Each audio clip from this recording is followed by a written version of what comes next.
Shema Israel.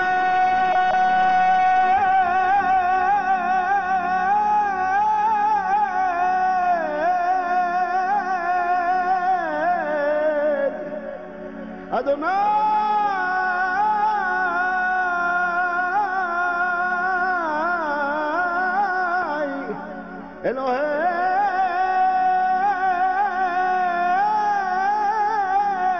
Eloheinu Adonai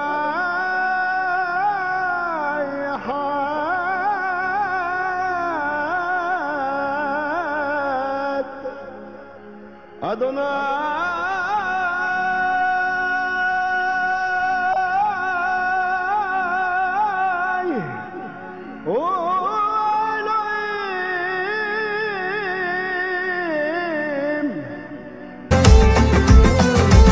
எதிர்த்து வந்திடும் சேனையை பார்க்கிலும் இந்தவன் பெரியவரே. எதிர்த்து வந்திடும் சேனையை பார்க்கிலும் இந்தவன் பெரியவரே. அக்கினி குதிரைகள் ரதங்களோடு சூழ்ந்து கொண்டிடுவார். அக்கினி குதிரைகள் ரதங்களோடு சூழ்ந்து கொண்டிடுவார். வல்லமை உண்டு இயேசுவின் நாமத்தில், விடுதலை உண்டு இயேசுவின் நாமத்தில், வெற்றி உண்டு இயேசுவின் நாமத்தில். வல்லமை உண்டு இயேசுவின் நாமத்தில், விடுதலை உண்டு இயேசுவின் நாமத்தில், வெற்றி உண்டு இயேசுவின் நாமத்தில். எனக்காய் யுத்தம் செய்பவர் எந்தன் இயேசு, எனக்காய் சாவை வென்றவர் எந்தன் இயேசு.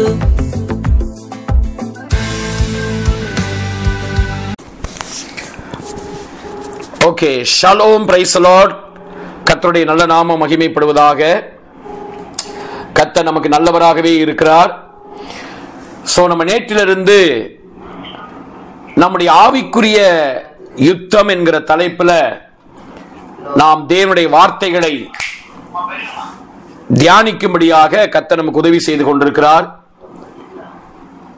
சோ அவர் ஸ்பிரிச்சுவல் வார்ஃபேர், நம்முடைய ஆவிக்குரிய யுத்தம், இதை பற்றின ஒரு சரியான தெளிவு நமக்கு இருக்க வேண்டும் என்று ஆண்டவர் விரும்பி இந்த பாடத்தை நம்ம தியானிப்பதற்கு கர்த்தர் நமக்கு உதவி செய்து கொண்டிருக்கிறார். இதற்கு ஆதாரமாக யாத்திராகமத்தின் புத்தகம் 15ஆம் அதிகாரம் அதனுடைய 3வது வசனத்தையும், எபேசியர் 6ஆம் அதிகாரத்துடைய 12வது வசனம், இந்த 2 வசனத்தையும் நம்ம திறவுகோல் வசனங்களாக வைத்து நம்ம படிக்க ஆரம்பிச்சிருக்கோம். ஓகே, வாசிக்கலாமா? யாத்திராகமம் 15:3.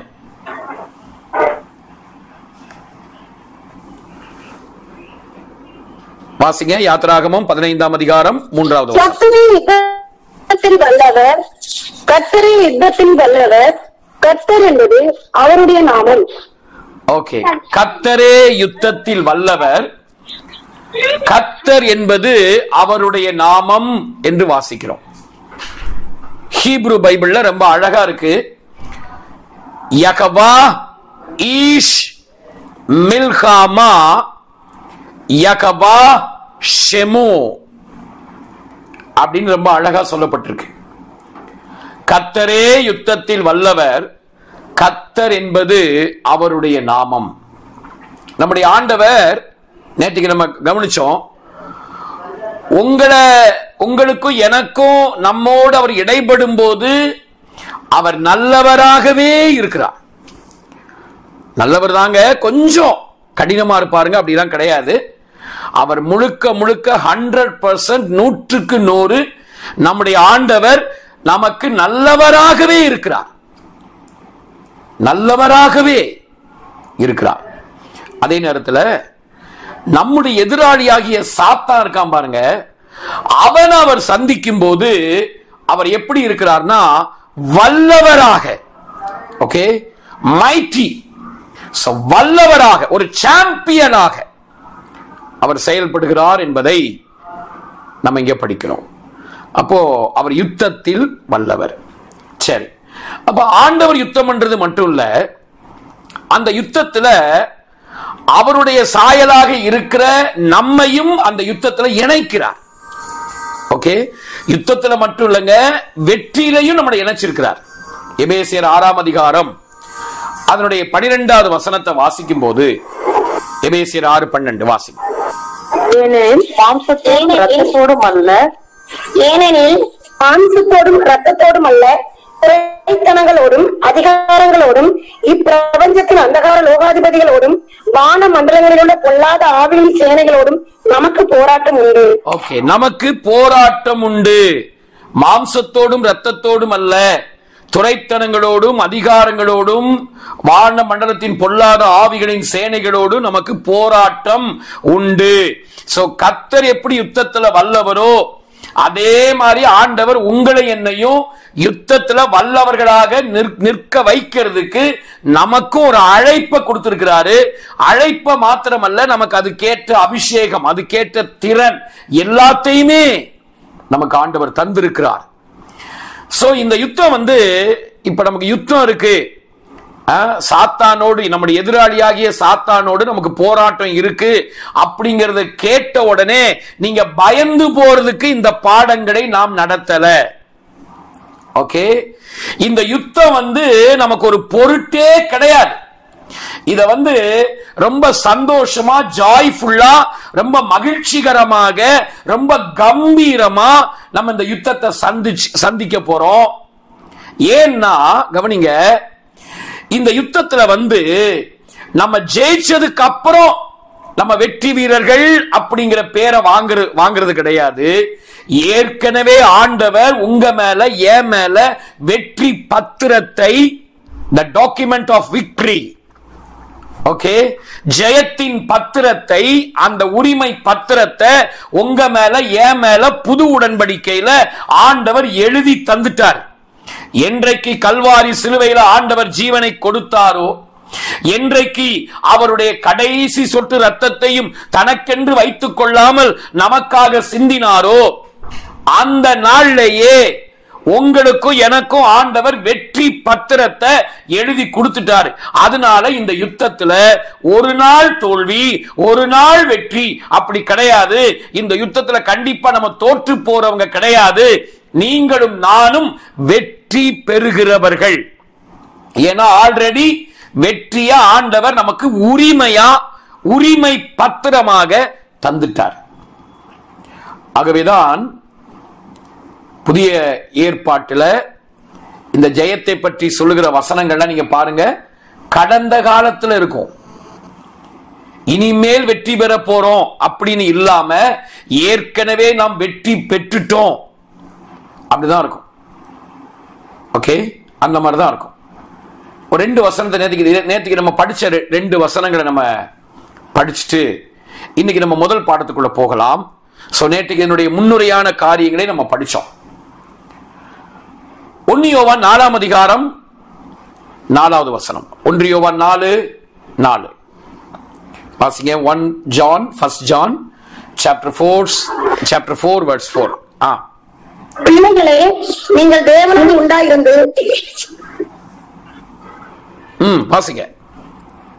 பிள்ளைகளே, நீங்கள் தேவனால் உண்டாயிருந்து அவர்களை ஜெயித்தீர்கள், ஏனெனில் உலகத்தில் இருக்கிறவர்களும் உங்களில் இருக்கிறவர் பெரியவர். பாருங்க, அங்க ஜெயிப்பீர்கள் இல்ல, பிள்ளைகளே நீங்கள் தேவனால் உண்டாயிருந்து. எத்தனை பேர் நம்புறீங்க? நான் யாராலேயோ உண்டாகல, நான் தேவனால உண்டாயிருக்கேன். I am from God. எத்தனை பேர் நம்புறீங்க? ஒரு ஆமென். எத்தனை பேர் நம்புறீங்க? நான் தேவனத்திலிருந்து வந்திருக்கேன் அந்த பூமிக்கு, கடவுள்கிட்ட இருந்து நான் வந்திருக்கேன், நான் தேவனால் உண்டானவன். நீங்க உங்களை அப்படிதான் பார்க்கணும். நீங்களும் நானும் நம்ம யாரு? தேவனால் உண்டானவர்கள். வானாதி வானங்களை படைத்த, இந்த பூமியை படைத்த தேவனால் நம்ம உண்டாயிருக்கிறோம். அதனால வெற்றி என்பது இனிமேல் நமக்கு கிடைக்கிறது கிடையாது. ஏற்கனவே ஆண்டவர் நமக்கு வெற்றியை தந்துட்டார். சோ வெற்றி பெற்றவர்களாக இந்த யுத்தத்தை நம்ம சந்திக்கணும். நம்ம ஜெயிச்சிட்டா ஒண்ணு அப்படிங்கிற மனநிலையோட யுத்தத்தை சந்திக்கணும். இன்னைக்கு கடந்த காலத்துல இருக்கிற நிறைய விஷயங்களை, புதிய ஏற்பாட்டுல கடந்த காலங்களில் இருக்கிற நிறைய விஷயங்களை நமக்கு இனிமேல் நடக்கிற மாதிரியே நமக்கு போதிச்சுட்டாங்க. ஓகே, பாருங்க, ஏற்கனவே நம்ம ரட்சிக்கப்பட்ட அன்னைக்கே, அந்த நிமிஷமே ஆண்டவர் நம்மளை நீதிமான் ஆக்கிட்டாரு. எத்தனை பேர் நம்புறீங்க? ஹலோ, இனிமேல் நீங்க நீதிமான் ஆக போறீங்களா இல்ல ஏற்கனவே நம்மள நீதிமான் ஆக்கிட்டாரா? ஏற்கனவே நம்ம நீதிமான் ஆக்கப்பட்டுட்டோம். ரோமர் 5ஆம் அதிகாரத்துல முதல் வசனத்திலையும் ரோமர் 5ஆம் அதிகாரம் 9ஆம் வசனத்திலையும் அப்படிதான் சொல்லி இருக்கு. ரோமர் 5:1 வாசிங்க. ரோமர் 5:9. இவ்விதமாக நாம் விசுவாசத்தினாலே நீதிமான் ஆக்கப்பட்டிருக்கிறபடியால் நம்முடைய கர்த்தராகிய இயேசு கிறிஸ்து மூலமாய் தேவனிடத்தில் சமாதானம் பெற்றிருக்கிறோம். சோ நம்ம ஏற்கனவே நம்ம நீதிமான் ஆயிட்டோம். ஆனா என்னமோ நம்ம இனிமேதான் நீதிமான் ஆக போற மாதிரியே. நீ நீதியா நடந்தாதான் நீ நீதிமான். நீ எப்படி நடக்கிற? நீ நீதியா இருக்கிறியா? உங்ககிட்ட நீதி இருக்கா? நீ ஒழுங்கா இருக்கியா? நீ ஒழுங்கா இருக்கிறத பார்த்துதான் ஆண்டவர் உனக்கு நீதிமான்னு சொல்லுவாரு அப்படின்னு மக்கள் இன்னைக்கு மிரட்டிக்கிட்டு இருக்காங்க. ஆனா நீ என்னைக்கு ஏசப்பா நான் ஒரு பாவியப்பா, என்ன மன்னிங்கப்பா, நீங்க தான்ப்பா என் தெய்வம், நான் உங்களை நம்புறையா, உங்களை நான் விசுவாசிக்கிறேன்னு என்னைக்கு நம்ம வாயை திறந்து சொன்னோமோ அன்றைக்கே பரலோகம் நம்ம மேல ஒரு தீர்ப்பை சொல்லிருச்சு. நம்ம யாரு? அந்த நாள்ல இருந்து அந்த நிமிஷத்துல இருந்து அதுக்கு முன்னாடி வரைக்கும் எத்தனை பாவங்கள் நம்ம செஞ்சிருந்தாலும் அத்தனையும் ஆண்டவர் எரேஸ் பண்ணி நம்மள நீதிமானா பார்க்கிறாருங்க. பிரதர்ஸ் அண்ட் சிஸ்டர்ஸ், ரட்சிக்கப்பட்டிருக்கேங்கிற நிச்சயம் உங்களுக்கு இருக்குது. நான் ரட்சிக்கப்பட்டுட்டேன், இயேசுவின் ரத்தத்தால நான் கழுவப்பட்டுட்டேன் அப்படிங்கிற நிச்சயம் நமக்கு இருக்குது அப்படின்னா நீங்க இனிமேல் நீதிமான் ஆக போறவங்க கிடையாது. ஏற்கனவே நீங்க நீதிமான் ஆயிட்டீங்க. ஒருவேளை நீங்க ரட்சிக்கப்பட்டதுக்கு அப்புறம் ஏதோ ஒரு அறியாமையில எப்படியோ எங்கேயோ ஒரு தடுமாற்றத்துல நீங்க விழுந்துட்டா கூட அந்த விழுந்த நிலைமையில கூட உங்களை பரலோகம் பாவியா பார்க்கல, உங்களை நீதிமானாதான் பார்க்குது. அந்த நேரத்துல நீங்களும் உங்களை நீதிமானா பார்த்துட்டீங்கன்னா, ஓ நான் நீதிமான் ஆக்கப்பட்டுட்டேன் ஆனா நான் விழுந்துட்டேன் அப்படிங்கறத நீங்க பார்த்தீங்கன்னா அந்த விழுந்த நிலைமையில நீங்க இருக்க முடியாது, எழும்பிடுவீங்க. நீதிமான் 7 தரம் விழுந்தாலும் அவன் எழுந்திருப்பான். சோ நம்ம ஏன் நிறைய நேரங்களில் விழுந்த நிலைமையை விட்டு எழும்ப முடியலன்னா பாவி பாவி பாவி பாவினே நம்மளை உணர்ந்து நம்மளை அப்படியே பார்த்து நம்ம கேட்கிற பிரசங்கமும் நீ சரியா இருக்கையா, நீ ஒழுங்கா இருக்கையா, பாவம் செஞ்சையா அப்படியே நம்மளை குற்றப்படுத்தி கேட்கிற அந்த பிரசங்கங்களை கேட்கறதுனால விழுந்த நிலைமையை விட்டு எழும்ப முடியல பிரதர், எழும்ப முடியல சிஸ்டர். அதனால நம்ம நீதிமான் ஆக்கப்பட்டவர்கள். ஓகே, அதே மாதிரிதான் நிறைய கடந்த காலங்கள்ல இருக்கிற நிறைய புதிய ஏற்பாட்டு நிறைய விஷயங்கள் அப்படி கடந்த காலத்துல தான் இருக்கு. நம்ம ஏற்கனவே வெற்றி பெற்றவர்கள். சோ நம்ம வெற்றியிலிருந்து வெற்றிக்கு போறோம். ஓகே, அதே மாதிரி நம்ம ஏற்கனவே நீதிமான்கள் ஆக்கப்பட்டிருக்கிறதுனால நம்ம நீதியான செயல்களை நம்மளை செய்ய வைக்கிறாரு. நீங்க நீதியான செயல்களை செய்யறத வச்சுட்டு உங்களை நீதிமான ஒரு பேர் கொடுக்கல, உன்னை நீதிமான ஆக்கிட்டதுனால நீ நீதியான செயல்களை நீ செய்வ. இதான் புது உடன்படிக்கையின் வெளிச்சம். அதே மாதிரி பாருங்க, வியாதி நம்மளை ஆண்டவர் இனிமேலாம் குணமாக்க போறது இல்லை. என்னைக்கு கல்வாரி சிலுவை ரத்தத்தை சிந்தினாரோ கிரயத்தை கொடுத்தாரோ அன்றைக்கே நம்ம குணமாயிட்டோம். தழும்புகளால் குணமானீர்கள்னு படிக்கிறோம். தழும்புகளால் குணமாயிட்டோம் நம்ம. அதே மாதிரி எபேசியர் 1:3 ஆண்டவர் நம்மளை இனிமேல் ஆசீர்வதிக்க போறது இல்ல, ஏற்கனவே நம்மளை ஆசீர்வதிச்சிட்டாரு. கல்யாண நேரங்களா ஆசீர்வதியும் கர்த்தரே பாடுறோம், பாடி பழகிட்டோம். என்ன செய்யறது? பாடி பழகிட்டோம். ஆனா புதிய ஏற்பாடு நமக்கு அழகா சொல்லுது, நம்ம ஏற்கனவே கிறிஸ்துவுக்குள் உன்னதங்களில் ஆவிக்குரிய சகல ஆசீர்வாதத்தினாலும் நாம் ஆசீர்வதிக்கப்பட்டுட்டோம்.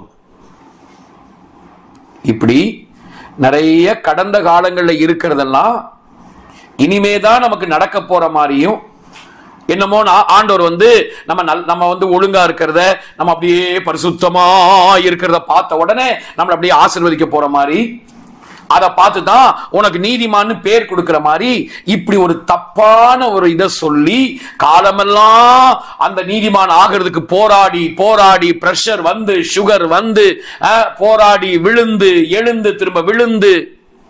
ஏன்னா கடந்த காலத்துல இருக்கிறத இருக்கிறபடியே நமக்கு நம்ப முடியல. பாருங்க, சோ இதே மாதிரிதான் இந்த வெற்றியை ஆண்டவர் நமக்கு இனிமேல் தரப்போறது இல்லை, அதை ஏற்கனவே கர்த்தர் நமக்கு தந்துட்டார். சோ வெற்றி பெற்ற நிலைமையில இருந்துகிட்டு நம்ம யுத்தத்தை சந்திக்கிறவர்கள். அதனால இந்த யுத்தத்தை கண்டு பயப்பட வேண்டிய அவசியம் இல்ல. நேத்தைக்கு நம்ம படிச்ச மாதிரி எப்படி பிரியாணி நமக்கு பிடிச்ச சாப்பாட எப்படி டேஸ்டா சாப்பிடுற மாதிரி இந்த சாத்தானோட சண்டை போடுற அந்த யுத்தத்தை அப்படி டேஸ்டா போடா போடா அப்படிங்கிற மாதிரி அந்த யுத்தத்தை சந்திக்கணும். ஓகே, எத்தனை பேர் ஆமேன்? எத்தனை பேருக்கு இது புரியுது? எத்தனை பேர் இதை ஒத்துக்கொள்றீங்க? யா, எஸ், ஆமென், எஸ், எஸ். சோ நீங்களும் நானும் வெற்றி பெறுவதற்காக யுத்தம் பண்ணல, நம்ம வெற்றி பெற்றவர்களாக யுத்தம் பண்ணுகிறோம். ஓகே, வெளிப்படுத்தின விசேஷம் 12-11 பாருங்க, அங்கேயும் இப்படிதான் சொல்லியிருக்கு. வெளிப்படுத்தின விசேஷம் 12ஆம் அதிகாரம் 11. மரணம் நேரிடுகிறதா இருந்தாலும் அதற்கு தப்பும்படி தங்கள் ஆட்டுக்குட்டின் ரத்தத்தினாலும் தங்கள் சாட்சியின் வசனத்தினாலும் அவரை ஜெயித்தார்கள். ஜெயித்தார்கள். இனி ஜெயிப்பார்கள் அல்ல, ஜெயித்தார்கள். ஓகே, அப்ப எல்லாமே கடந்த காலத்துல ஏற்கனவே நமக்கு எல்லாத்தையும் ஆண்டவர் செஞ்சு நம்ம மேல அந்த பத்திரத்தை, டாக்குமெண்ட் நம்ம மேல எழுதி கொடுத்துட்டார். ஓகே, ஆனால் ஏன் நம்ம வாழ்க்கையில இன்னும் சாத்தான நம்ம ஜெயிக்க முடியாம ஒரு பலவீனப்பட்ட நிலைமையில ஏன் நம்ம இருக்கிறோம்? இதுக்கெல்லாம் தான் நம்ம இன்னைக்கு இந்த நாட்கள்ல நம்ம பதில் கண்டுபிடிச்சு நம்ம தெளிவடைஞ்சு நம்ம கம்பீரமா தலகுனிஞ்சு நடந்த நிலைமைக்கு ஒரு முற்றுப்புள்ளி வச்சு தலை நிமிர்ந்து நிற்கிற தூண்களாக, ஓகே, நிமிர்ந்து நிற்கிற யுத்த வீரர்களாக, வீராங்கனைகளாக, ஒரு பயந்துகிட்டு இல்ல, ஒரு பதட்டத்தோட இல்ல, ஒரு பரவசத்தோட சந்தோஷத்தோடு அந்த யுத்தத்தை சந்திக்கும்படியாக அதுக்கு என்ன நம்ம செய்யணும், எதை நம்ம புரிஞ்சுக்கணுங்கிறத நம்ம படிக்க போறோம். சரி, இப்ப நம்ம நேரம் அந்த ஆரம்ப வசனத்துக்கு வருவோம். யாத்திராகமம் 15ஆம் அதிகாரம் அதனுடைய 3வது வசனத்துக்கு திரும்ப வாங்க. யாத்திராகமம் 15:3. கர்த்தரே யுத்தத்தில் வல்லவர், கர்த்தர் என்பது அவருடைய நாமம். கர்த்தரே யுத்தத்தில் வல்லவர், கர்த்தர் என்பது அவருடைய நாமம் அப்படி நீங்க வாசிக்கிறோம். அப்போ இன்னைக்கு நம்ம முதல் பாடமாக நம்ம என்ன படிக்க போறோம்? இன்னைக்கு தான் முதல் பாடத்துக்குள்ள போறோம். இன்றைக்கு நம்ம படிக்க போற முதல் பாடம் என்னன்னா, யுத்தத்தில் வல்லவராகிய கர்த்தர் யார்? ஓகே, இன்னைக்கு நம்ம அதான் படிக்க போறோம். யுத்தத்தில் வல்லவராகிய நம்முடைய கர்த்தர் யார்? ஓகே, உங்களுக்காக எனக்காக ஏற்கனவே இந்த வெற்றி பத்திரத்தை நம்ம மேல எழுதி கொடுத்திருக்கிறாரு. இந்த வெற்றியை நமக்கு கல்வாரி சிலுவையில சம்பாதிச்சு கொடுத்திருக்கிறாரு. இப்படி சாத்தானை ஜெயித்த யுத்தத்தில் வல்லவராய் இருக்கிற இந்த நம்முடைய கர்த்தர் யார்? ஆண்டவரை பற்றிய ஒரு சரியான படம் நமக்கு இருந்தாதாங்க சாத்தானை ஜெயிக்க முடியும். அதாவது அந்த ஜெயத்தை நம்ம சுதந்திரிக்க முடியும். ஜெயம் ஏற்கனவே இருக்கு.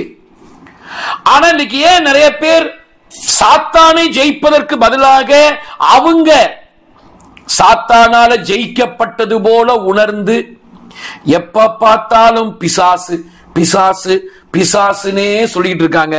பேய் அடிச்சுட்டான், பேய் கிள்ளிட்டான், பேய் அமுக்குது அப்படின்னு எப்ப பார்த்தாலும் ஏன் பிசாசையே சொல்லிட்டு இருக்காங்க அப்படின்னா, கடவுளை பத்தின ஒரு சரியான படம் இல்லை.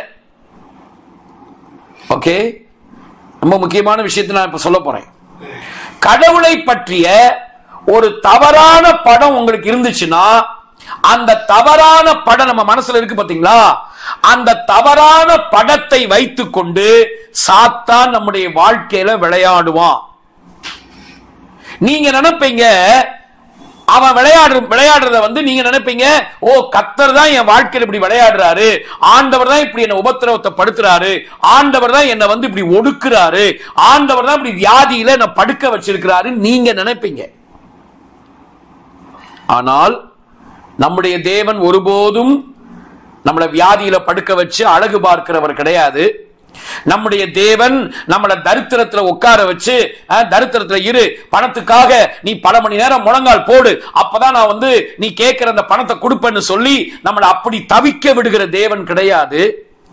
ஒரே மனுஷனுக்காக ஏராளம் தாராளமான மரங்களை கொடுத்து அவனை ஆசீர்வதித்த தெய்வம், அதுக்காக அவன் முழங்கால்லாம் போடலங்க. ஓகே, ஆசீர்வதித்த தெய்வம் இவரு. அப்ப நம்முடைய வாழ்க்கையில் அப்படி செய்வாரா? அப்ப ஏன் இன்னைக்கு இப்படி எல்லாம் இருக்கு? வாழ்க்கையில ஏன் இப்படி பிரச்சனைகள்?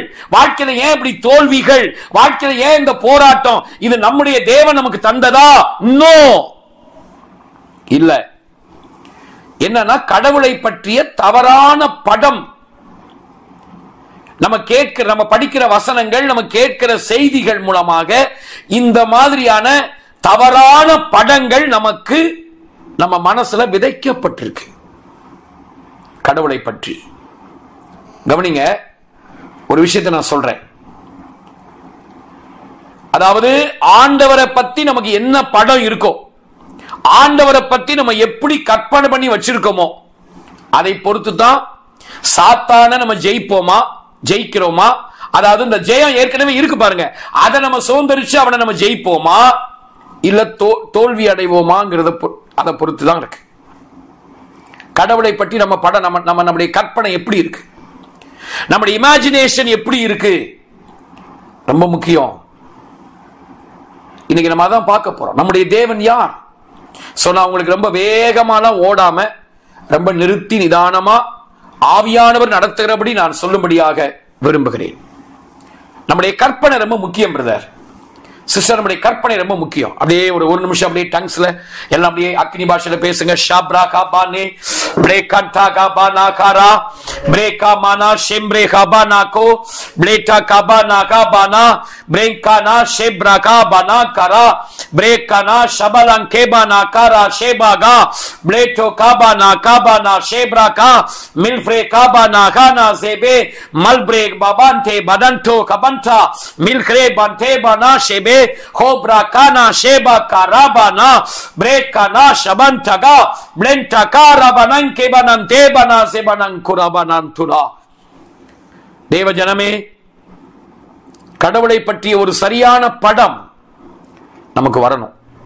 கவனிங்க, வேதத்துல பழைய ஏற்பாட்டுல மோசே, தாவீது, சாமுவேலு, எலியா, எலிசா, வேதத்தில் நம்ம படிக்கிற பழைய ஏற்பாட்டு தீர்க்கதரிசிகள் யாருமே கடவுளை பற்றின 100க்கு 100 சரியான வெளிப்பாடுகளை அவங்க பெற்றவர்கள் கிடையாது.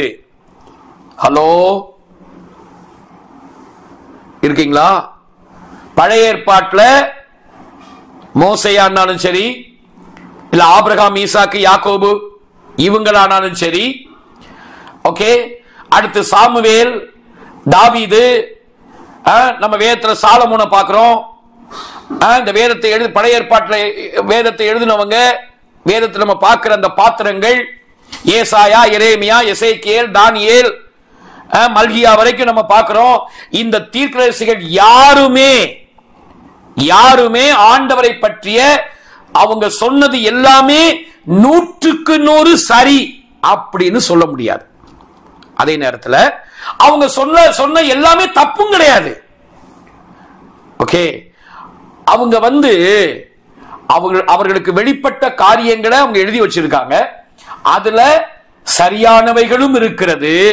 சில காரியங்கள் அவங்களுக்கு அந்த நாட்கள்ல ஆண்டவருடைய முகத்தை நேரடியா பார்த்து, ஓகே, அப்படி நெருங்கி இருந்து அப்படி அவங்க வெளிப்பாடுகளை பெற முடியாததுனால, ஏன்னா மோசேயே முதுகை தான் பார்க்கிறார்.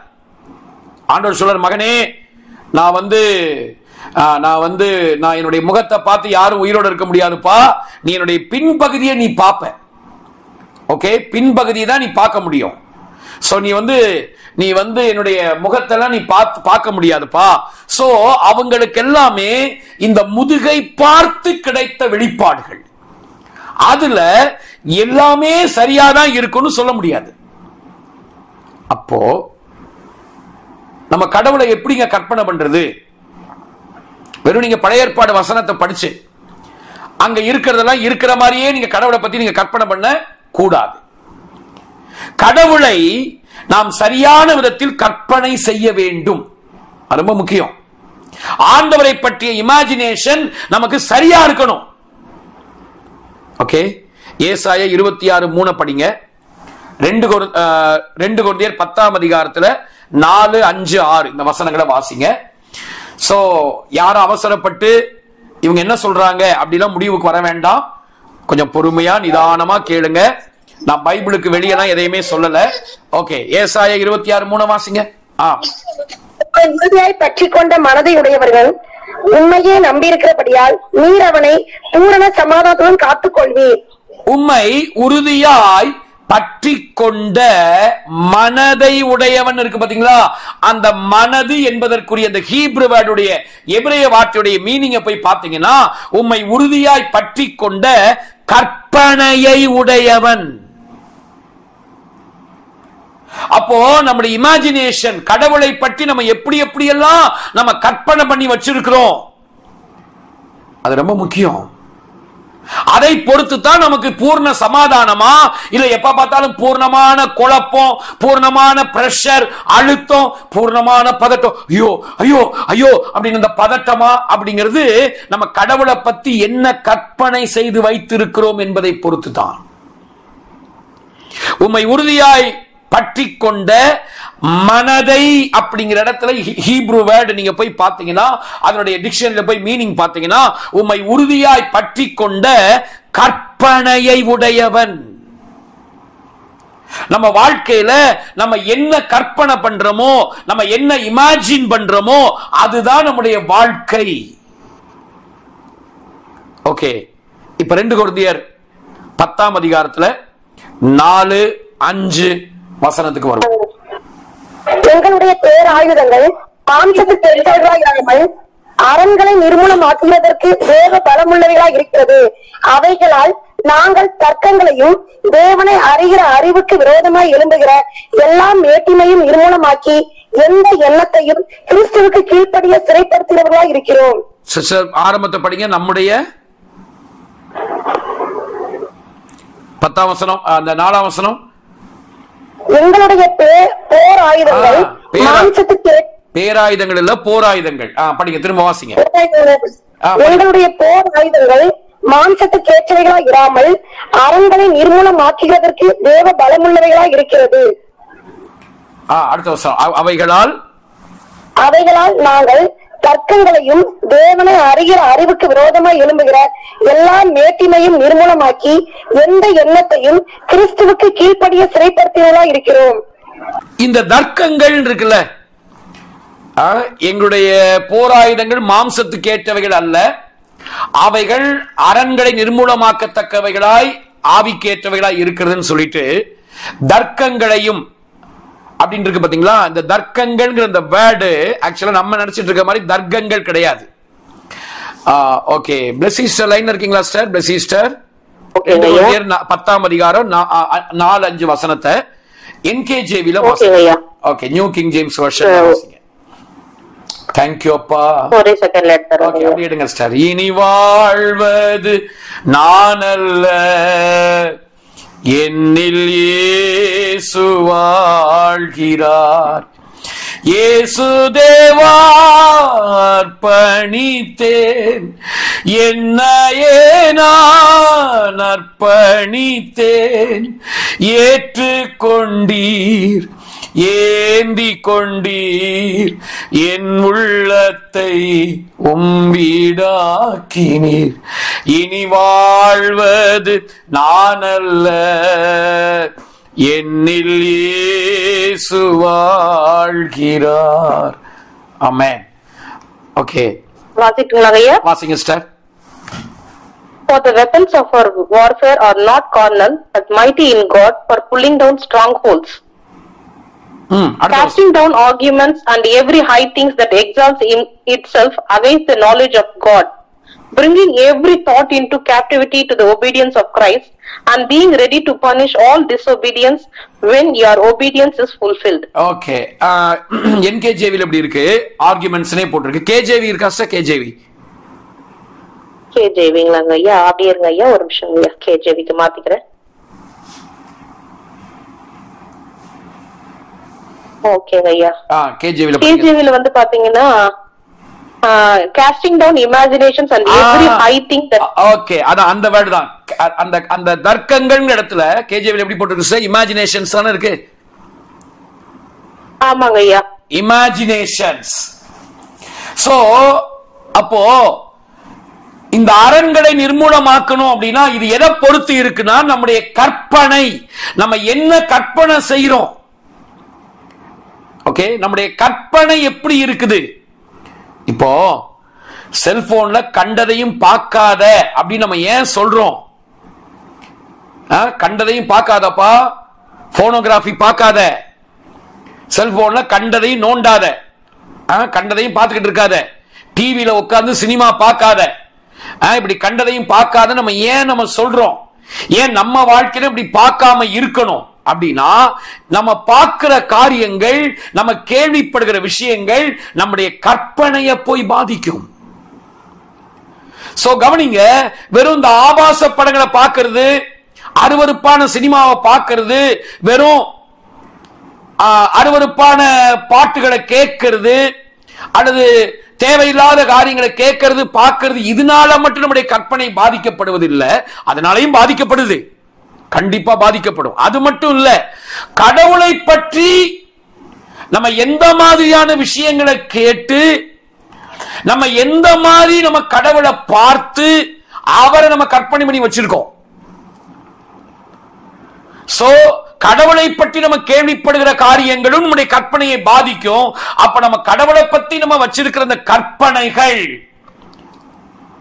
அதற்கும் சாத்தான நம்ம ஜெயிக்க போறோமா, அவன் கையில நம்ம தோற்று போக போறோமாங்கிறதுக்கும் சம்பந்தம் இருக்கிறது. ஐயா, அந்த வெர்ஷன்ல நீங்க சொன்னதுல ஐ திங்க், இமேஜினேஷன், அப்புறம் நாலேஜ் ஆஃப் காட், கர்த்தரை பத்தி நம்ம எப்படி அறிந்து வைத்திருக்கிறது போட்டுருக்காங்க ஐயா. Okay sir.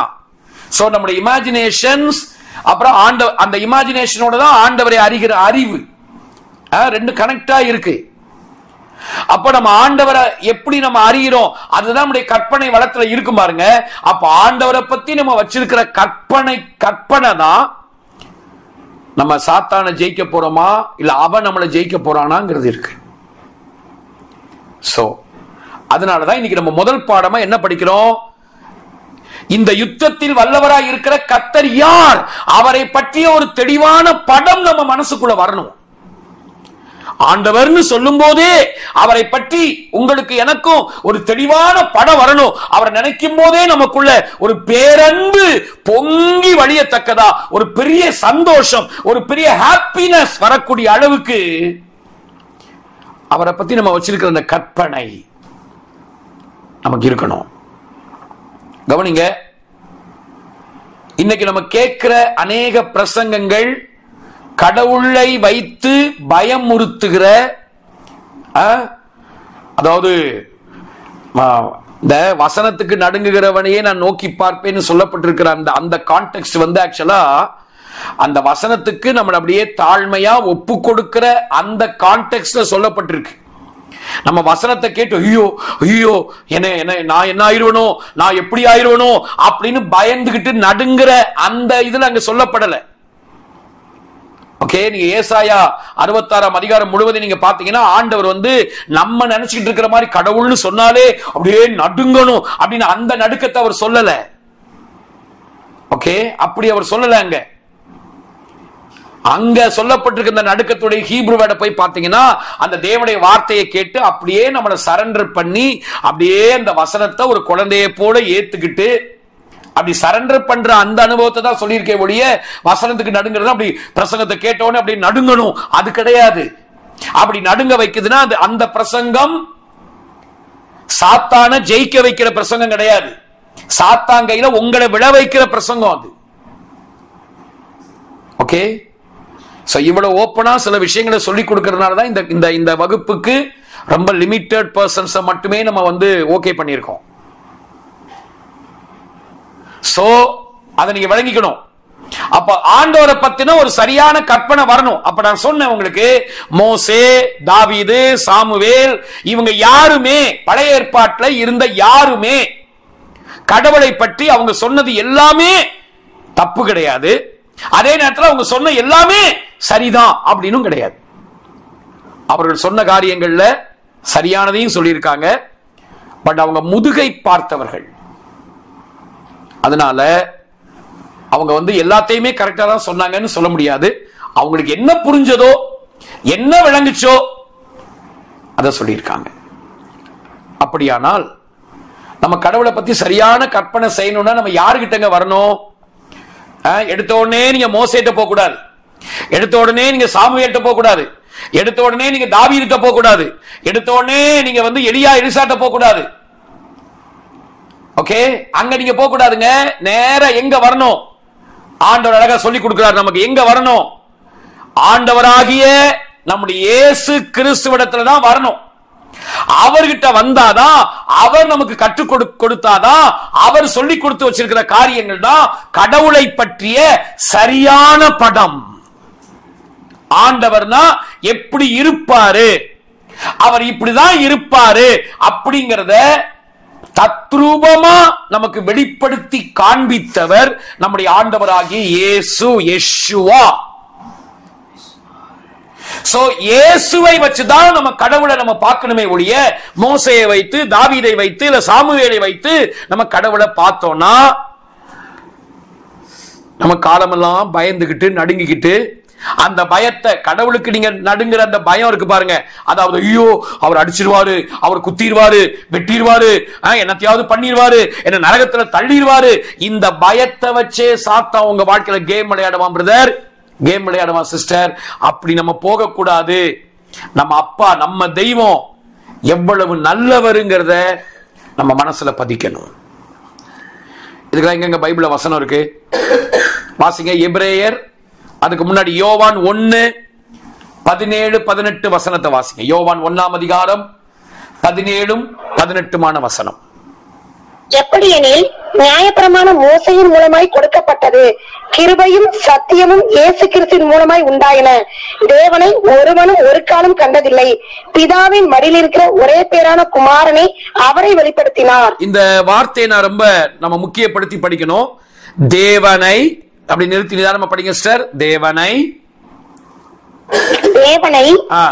ஒருவனும் ஒரு காலம் கண்டதில்லை. அதாவது ஒருவனும், அது மோசேயா இருந்தாலும் சரி, தாவீதாக இருந்தாலும் சரி, சாலமோனாக இருந்தாலும் சரி, சாமுவேலாக இருந்தாலும் சரி, அவங்கெல்லாம் தேவனை இந்த குமாரனாகி இயேசு கண்டது போல அவங்க கண்டதில்லை. ஓகே, இந்த குமாரன் எப்படி கண்டிருக்கிறாரோ, இவர் பிதாவாகிய தேவனை எப்படி அனுபவித்தாரோ இந்த மாதிரி அவங்க யாருமே அனுபவிக்கல. படிங்க.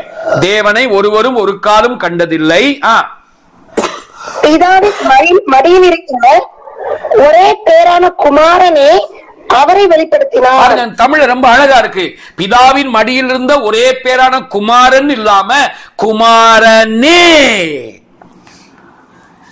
சோ அப்படின்னா அவர் மட்டும்தான் பிதா எப்படி இருப்பாரு, அவருடைய இருதயம் எப்படிப்பட்டது, அவருடைய சுபாவம் எப்படிப்பட்டது, அவருடைய தன்மை என்ன, அவர் மனுஷனிடத்துல அவர் எப்படி என்னவா இருக்க விரும்புறாரு, மனுஷனை எப்படி மாத்த நினைக்கிறாரு, மனுஷனுக்கு என்னெல்லாம் செய்ய விரும்புறாரு, இது எல்லாத்தையுமே தத்ரூபமாக நமக்கு காண்பித்த ஒரே ஒருவர், பிதாவின் மடியில் இருந்த ஒரே குமாரனாகிய நம்முடைய ஆண்டவராகிய இயேசு மட்டும்தான். இயேசு மட்டும்தான் என்பதை நம்ம விளங்கிக் கொள்ள வேண்டும். இன்னும் கூட ஒரு வசனத்தை பார்க்கலாம். எபிரேயர் 1ஆம் அதிகாரம் அதனுடைய ஒன்னாம் வசனம் பூர்வ காலங்களில் பங்கு பங்காகவும் வகை வகையாகவும் தீர்க்கதரிசிகள் மூலமாய் பிதாக்களுக்கு திருமணம் பற்றினீர்கள். இந்த கடைசி நாட்களில் குமாரன் மூலமாய் நமக்கு திருமணம் பற்றினார். பாருங்க,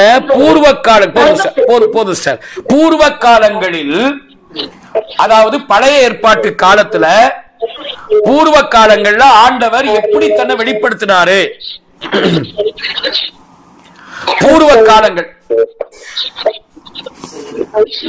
பூர்வ காலங்களில், அதாவது பழைய ஏற்பாட்டு நாட்கள்ல கடவுள் தன்னை எப்படி வெளிப்படுத்தினார்னா, பங்கு பங்காக, வகை வகையாக.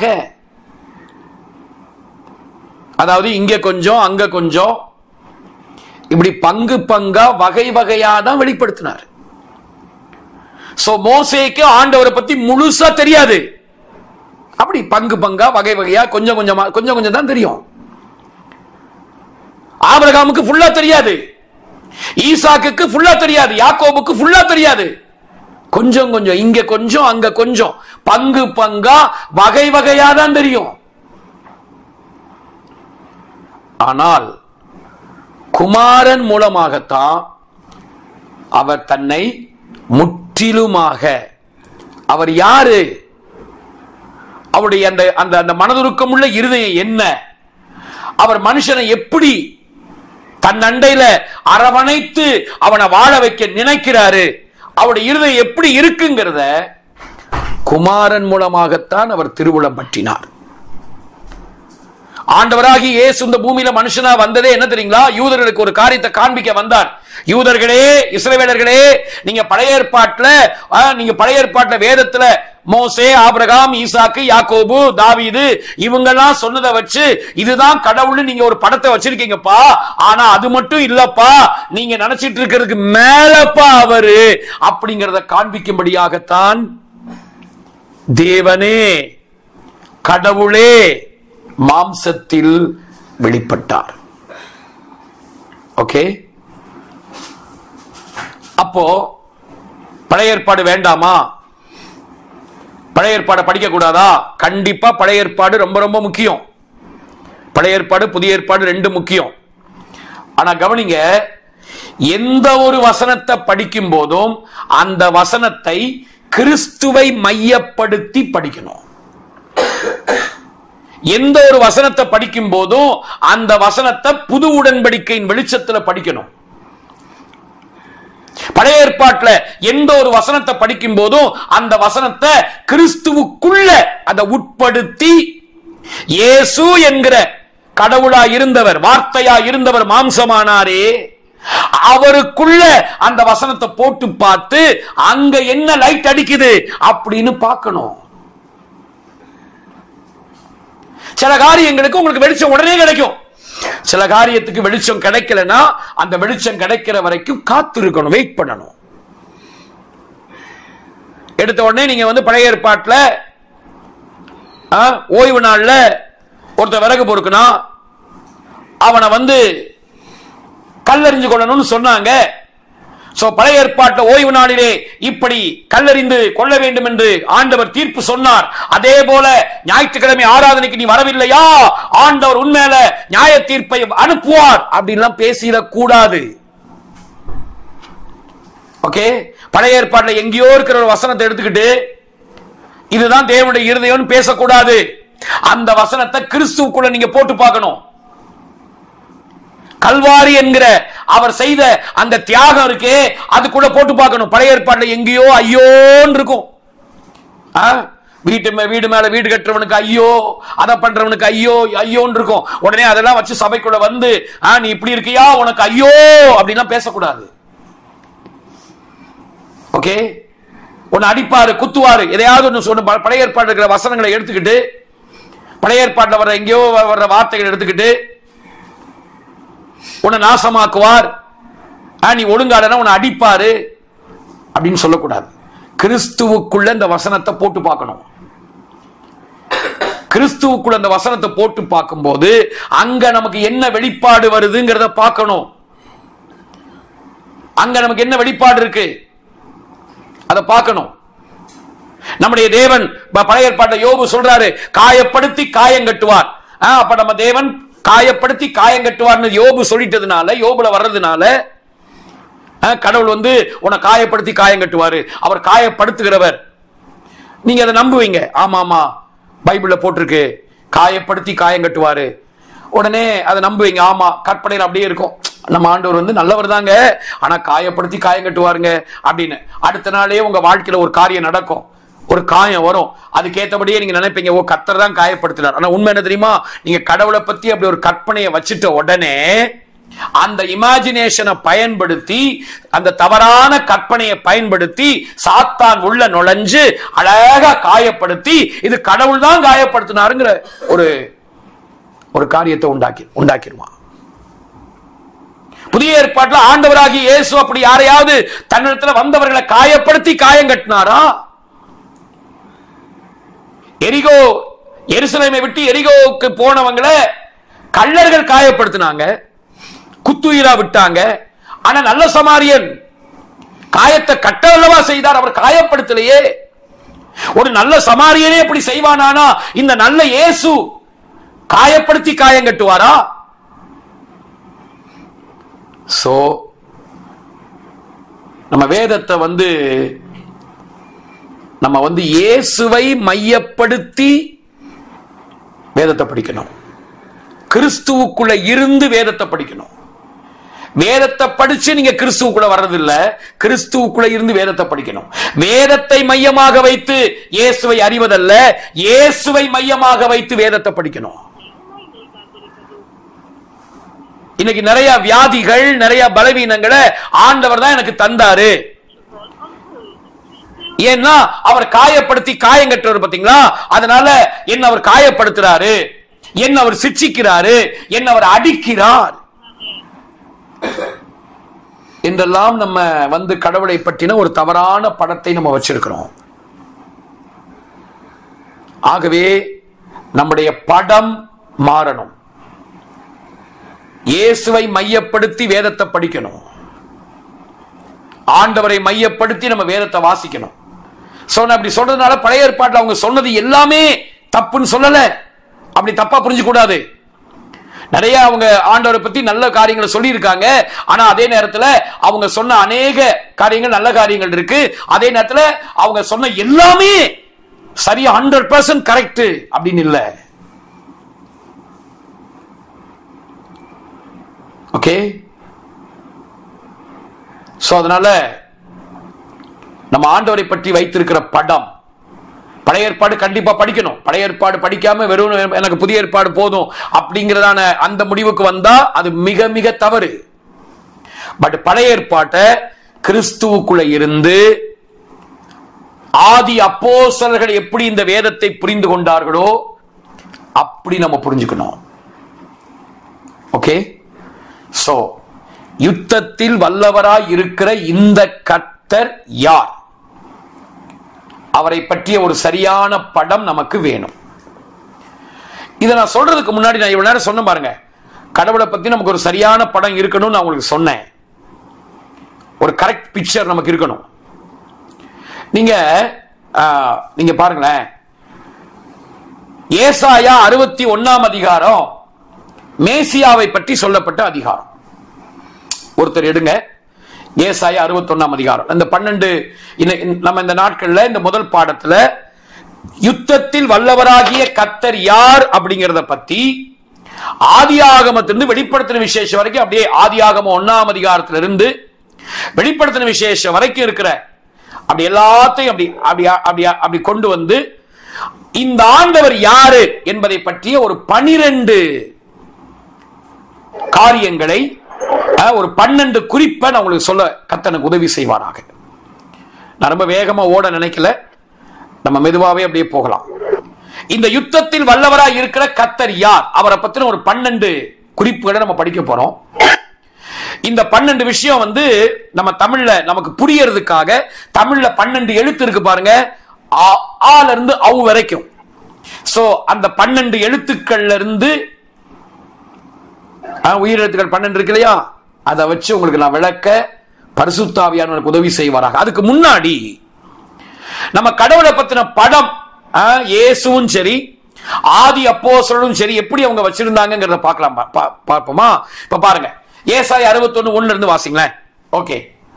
கர்த்தராகிய தேவனுடைய ஆவியானவர் என்மேல் இருக்கிறார், சிறுமைப்பட்டவர்களுக்கு சுவிசேஷத்தை அறிவிக்க கர்த்தர் என்னை அபிஷேகம் பண்ணினார்.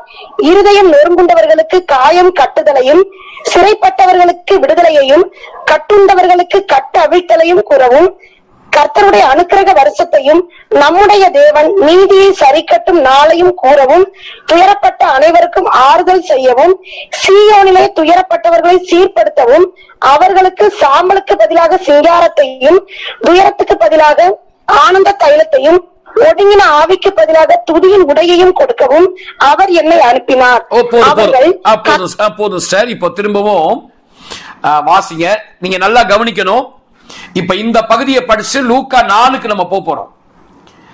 இப்போ இங்க சொல்லப்பட்ட மாதிரியே தான் அங்கேயும் இருக்குதா, இல்ல ஏதாவது விடப்பட்டிருக்கா அப்படிங்கறத நம்ம இப்போ நீங்க தான் பதில் சொல்லணும். ஓகே, திரும்ப இப்ப படிங்க சார். ஏசாயா 61 எல்லாரும் கவனமா கவனிங்க. வாசிங்க சார் திரும்ப.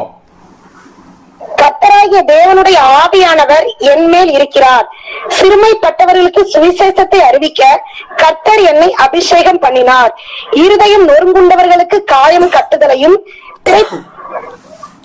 சிறைப்பட்டவர்களுக்கு விடுதலையையும், கட்டுண்டவர்களுக்கு கட்டு அவிழ்த்தலையும் கூறவும், கர்த்தருடைய அனுக்கிரக வருஷத்தையும் நம்முடைய தேவன் நீதியை சரிக்கட்டும் நாளையும் கூறவும், துயரப்பட்ட அனைவருக்கும் ஆறுதல் செய்யவும், சீயோனிலே துயரப்பட்டவர்களை சீர்படுத்தவும், அவர்களுக்கு சாம்பலுக்கு பதிலாக சிங்காரத்தையும், துயரத்துக்கு பதிலாக ஆனந்த தைலத்தையும், ஒடுங்கின ஆவிக்கு பதிலாக துதியின் உடையையும் கொடுக்கவும் அவர் என்னை அனுப்பினார். ஓகே ஓகே, இப்ப அப்படியே வச்சுக்கோங்க.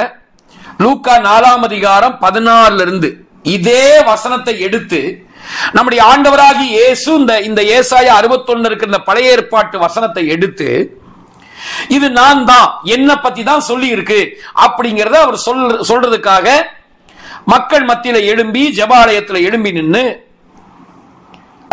அவர் பேசுறார்.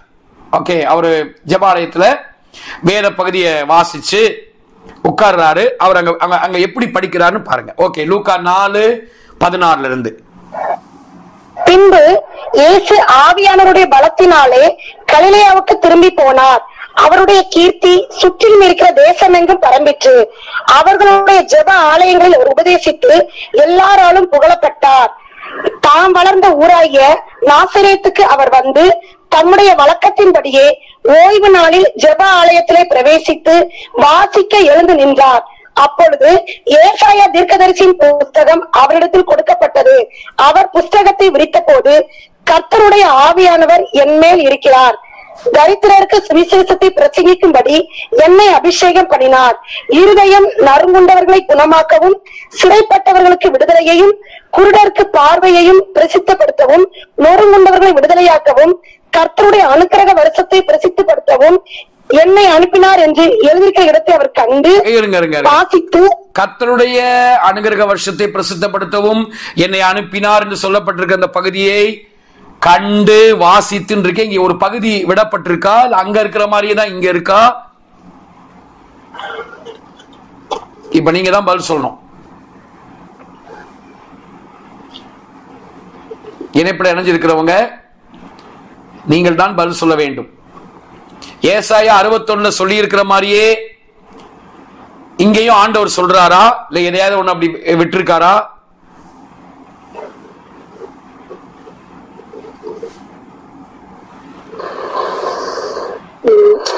கொஞ்சம் விட்டுருக்க மாதிரி தான் இருக்குது. விட்டுருக்க மாதிரி இருக்கா? என்ன விட்டுருக்காரு? என்ன என்ன என்ன எதை விட்ட மாதிரி தெரியுது? துயரத்துக்கு பதிலாக ஆனந்த தைலம் இல்ல, ஆக்சுவலா அதனுடைய இந்த விளக்கத்துல அங்க பேசிட்டாரு. அதாவது சிறுமைப்பட்டவர்களுக்கு பேசிட்டாரு. அந்த வருஷத்தை பாருங்க, கர்த்தருடைய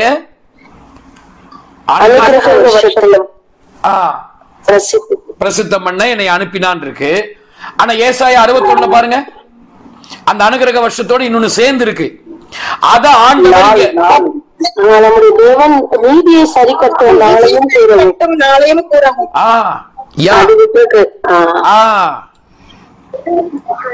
ஆண்டவர் அந்த நீதியை சரி கட்டும் நாள அங்க விட்டுட்டாரு.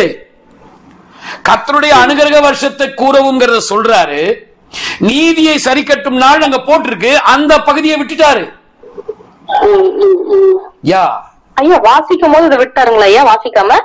ஆமா சார், வேணும்னே தான், வேணும்னே, வேண்டுமென்றே, வேண்டுமென்றே. அந்த நோக்கத்துக்காக அவர் வரல பாருங்க. நீதியை சரி கட்டுறதுக்காக அவர் வரல. அவர் அப்படி நீதியை சரி கட்டுறதா இருந்தா எவனாவது தொற்றுக்க முடியுமா பாருங்க, இல்லையா? எத்தனையோ அவர் உயிரோடு இருந்த நாட்கள்ல அவர் எத்தனையோ சில பட்டணங்கள் ஏற்றுக்கொள்ளல. அங்க நீதியை சரி கட்டி இருக்கணும்ல. ஆண்டவரை எலியாவின் நாட்கள்ல அக்கினி இறக்குற மாதிரி நாங்க இறக்கலாமா கேட்கிறாங்க. அவங்கள அதட்டுறாரு பாருங்க. நீங்க லூக்காவுல, இதே லூக்காவுல நீங்க படிச்சு பாத்தீங்கன்னா அந்த 8ஆம் அதிகாரம் 9ஆம் அதிகாரத்துல நீங்க பாத்தீங்கன்னா சமாரியாவுக்கு அவர் போகும்போது அங்க இருக்கிற மக்கள் அவர் ஏற்றுக்கொள்ள மாட்டாங்க. அப்ப யோவானும் யாக்கோபும் கேட்பாங்க, ஐயா எலியாவுடைய நாட்கள்ல நாங்க அக்கினி இறக்குற மாதிரி இன்னைக்கு நாங்களும் இறக்க உமக்கு சித்தமா? உடனே அவர்களை அதட்டினார். உங்களுக்குள்ள இன்னும் ஆவி இருக்குன்னு சொல்லி அவங்களை கடிந்து கொள்றாரு. அப்போ அந்த நீதியை சரி கட்டும் நாள்ங்கிற பகுதியை அவர் வாசிக்க விரும்பல. கர்த்தருடைய அனுகிரக வருஷத்தை கூறவும். அப்ப இந்த புது உடன்படிக்கையில நீதியை சரி கட்டுவாரு அப்படிங்கிற செய்தியை சொல்றதுக்கு தேவன் நம்மளை வைக்கல. அவருடைய அனுகிரக வருஷம், கர்த்தருடைய அனுகிரக வருஷம் உங்க மேல வந்திருக்குப்பா, தேவனுடைய அனுகிரக வருஷம் உங்க மேல இருக்குப்பா, அவருடைய அனுகிரகம் உங்க மேல இருக்கு அப்படிங்கறத சொல்றதுக்கு தான் நம்மளை ஏற்படுத்தி வச்சிருக்கிறாரு. அவருடைய திட்டம், அவருடைய நோக்கம் அதுதான். புரியுதா? அதனால இதுக்காக தான் நம்ம சொல்றோம், பழைய ஏற்பாட்டை எங்கேயாவது கடவுளை பத்தி ஒரு நெகட்டிவான ஒரு வார்த்தை இருக்கு அப்படின்னா அதை வச்சு பிரசங்கம் பண்ணி ஜனங்களை மிரட்டக்கூடாது. ஓகே, மிரட்டக்கூடாது. அப்படி இயேசு அந்த வேலையை அவர் செய்யல. ஆண்டவர் இயேசுவே அந்த நீதியை சரி கட்டும் நாள் அப்படிங்கிற அந்த பகுதியை அவர் வாசிக்க விரும்பலங்க. அவரு அந்த பகுதியை விட்டுட்டார் அந்த பகுதியை. அதனால வேதத்தை நம்ம எந்த கண்ணாடியை போட்டு படிக்கிறோங்கிறது ரொம்ப முக்கியம். யாராவது சொல்ல வந்தீங்களா? இப்போ ஆனா ஐசையால சொன்னதும் அவர் தானே, இல்ல ஐசையா சொன்னாரு அது? இப்ப அது கான்சியஸா விட்டுருக்காருன்னா இப்ப அவர் சொல்லிருந்தா அது விட்டுருக்க மாட்டாருல்ல. அது நீதியை சரி கட்டும் நாள் அப்படிங்கிற அந்த விஷயம் அது ஆக்சுவலா கிபி 70லயே அது முடிஞ்சிருச்சு. இந்த நீதியை சரி கட்டுற வேலையெல்லாம் ஆண்டவர் கிபி 70லயே முடிச்சிட்டார். அந்த நீதியை சரி கட்டும் நாள் அப்படிங்கிறது புது உடன்படிக்கைக்கு அது சாராது. அந்த பழைய உடன்படிக்கையை முடிச்சார் பாருங்க. பழைய உடன்படிக்கையினுடைய பலி காணிக்கை, அந்த தேவாலயம் இடிக்கப்பட்டு எருசலேம் தீக்கரை ஆக்கப்பட்டுச்சு பாத்தீங்களா கிபி 70ல. அந்த கிபி 70லயே அந்த நீதியை சரி கட்டுற வேலையை கர்த்தர் முடிச்சிட்டார். சோ இந்த நாட்கள்ல, அதாவது முழுவதுமாக புது உடன்படிக்கை செயல் வடிவத்துக்கு, கம்ப்ளீட்டா செயல் வடிவத்துக்கு வந்த இந்த நாட்கள்ல இன்னைக்கு இருக்கிற மனுக்குலத்தின் மேல அவருடைய அனுகிரகத்தின் வருஷம் தான் இருக்குதே ஒழிய நீதியை சரி கட்டுகிற காரியம், அந்த காரியத்தை அவர் எடுக்கல. அதெல்லாம் அவர் எடுத்து முடிச்சிட்டார். கிபி 70லயே தேவாலயம் இடிக்கப்பட்டது பாத்தீங்களா, எருசலேமுடைய தேவாலயம் தீத்துராயன் மூலமாக. அங்கே இந்த நீதியை சரி கட்டிட்டார். பழைய உடன்படிக்கை எல்லாம் கம்ப்ளீட்டா க்ளோஸ் பண்ணிட்டார், வாஷ் அவுட் பண்ணிட்டார். அது வரைக்கும் பலி காணி, அதாவது இயேசு கல்வாரி சிலுவையில் ஜீவனை கொடுத்து ரத்தத்தை சிந்தி மரித்து உயிரோட எழுந்து அவர் பரமேறி போனதுக்கு அப்புறமும் ஒரு 40 வருஷம் பழைய உடன்படிக்கை புது உடன்படிக்கை ரெண்டுமே, ஒரு பக்கத்துல பழைய உடன்படிக்கை இருந்துச்சு, ஒரு பக்கத்துல தேவாலயம் இருந்ததுனால யூதர்கள் பலி செலுத்திக்கிட்டு காணிக்கை பலி எல்லாம் செலுத்திக்கிட்டு எல்லாம் பண்ணிக்கிட்டே இருந்தாங்க. விருது சேதனம் பண்றது, பலி செலுத்துறது எல்லாமே நடந்துட்டு தான் இருந்துச்சு. பழைய உடன்படிக்கை புது உடன்படிக்கை ரெண்டுமே ஒரு பக்கத்துல இதுவும் ஒரு பக்கத்துல அதுவுமா தான் இருந்துச்சு. இந்த ரெண்டுக்குமே ஒரு போராட்டம் நடந்துகிட்டே இருந்தது. ஆனா கிபி 70ல ஆண்டவர் கம்ப்ளீட்டா பழைய உடன்படிக்கையை வாஷ் அவுட் பண்ணிட்டாரு. அங்க அந்த நீதியை சரி கட்டுகிற வேலையை கர்த்தர் செஞ்சிட்டாரு. ஓகே, புரிஞ்சதா சிஸ்டர்? ஓகே. சோ இப்போ ஆண்டவருக்கு ஆண்டவர் வந்து பாத்தீங்கன்னா அவருடைய அனுகிரகத்தை தான் இன்னைக்கு ஒவ்வொரு மனுஷனுக்கும் காண்பிக்க விரும்புகிறார். அவருடைய நீதியை சரி கட்டுகிற முகத்தை அவர் காட்ட விரும்பல. அவருடைய அனுகிரக வருஷத்தை, அந்த அனுகிரகம் பண்ணுகிற முகத்தை தான் அவர் காண்பிக்க விரும்புகிறார். அதனால அதான் நான் உங்களுக்கு சொல்றேன், இயேசுவை மையப்படுத்தி வேதத்தை படிக்கணும். புது உடன்படிக்கை என்கிற அந்த கண்ணாடியை போட்டு வேதத்தை படிக்க வேண்டும். அப்படி நம்ம வாசிச்சாதான் கடவுளை பற்றிய சரியான படம் நமக்கு இருக்கும்.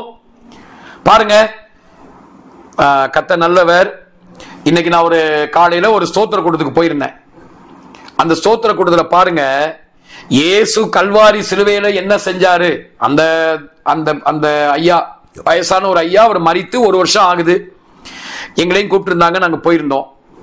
அங்க பாருங்க, அங்க இயேசு நமக்காக என்ன செஞ்சாரு, நமக்காக அவர் என்ன கிரயம் கொடுத்தாரு, அவர் நமக்காக எந்த மாதிரியான நம்பிக்கையை உண்டாக்கி வச்சிருக்காரு, அதையெல்லாம் மக்களுக்கு சொல்லாம அங்க வந்து கல்வாரியை பத்தி பேசினதை விட அந்த பிரசங்கத்துல முக்கியத்துவமா பெற்றிருந்த வேர்டு தெரியுங்களா?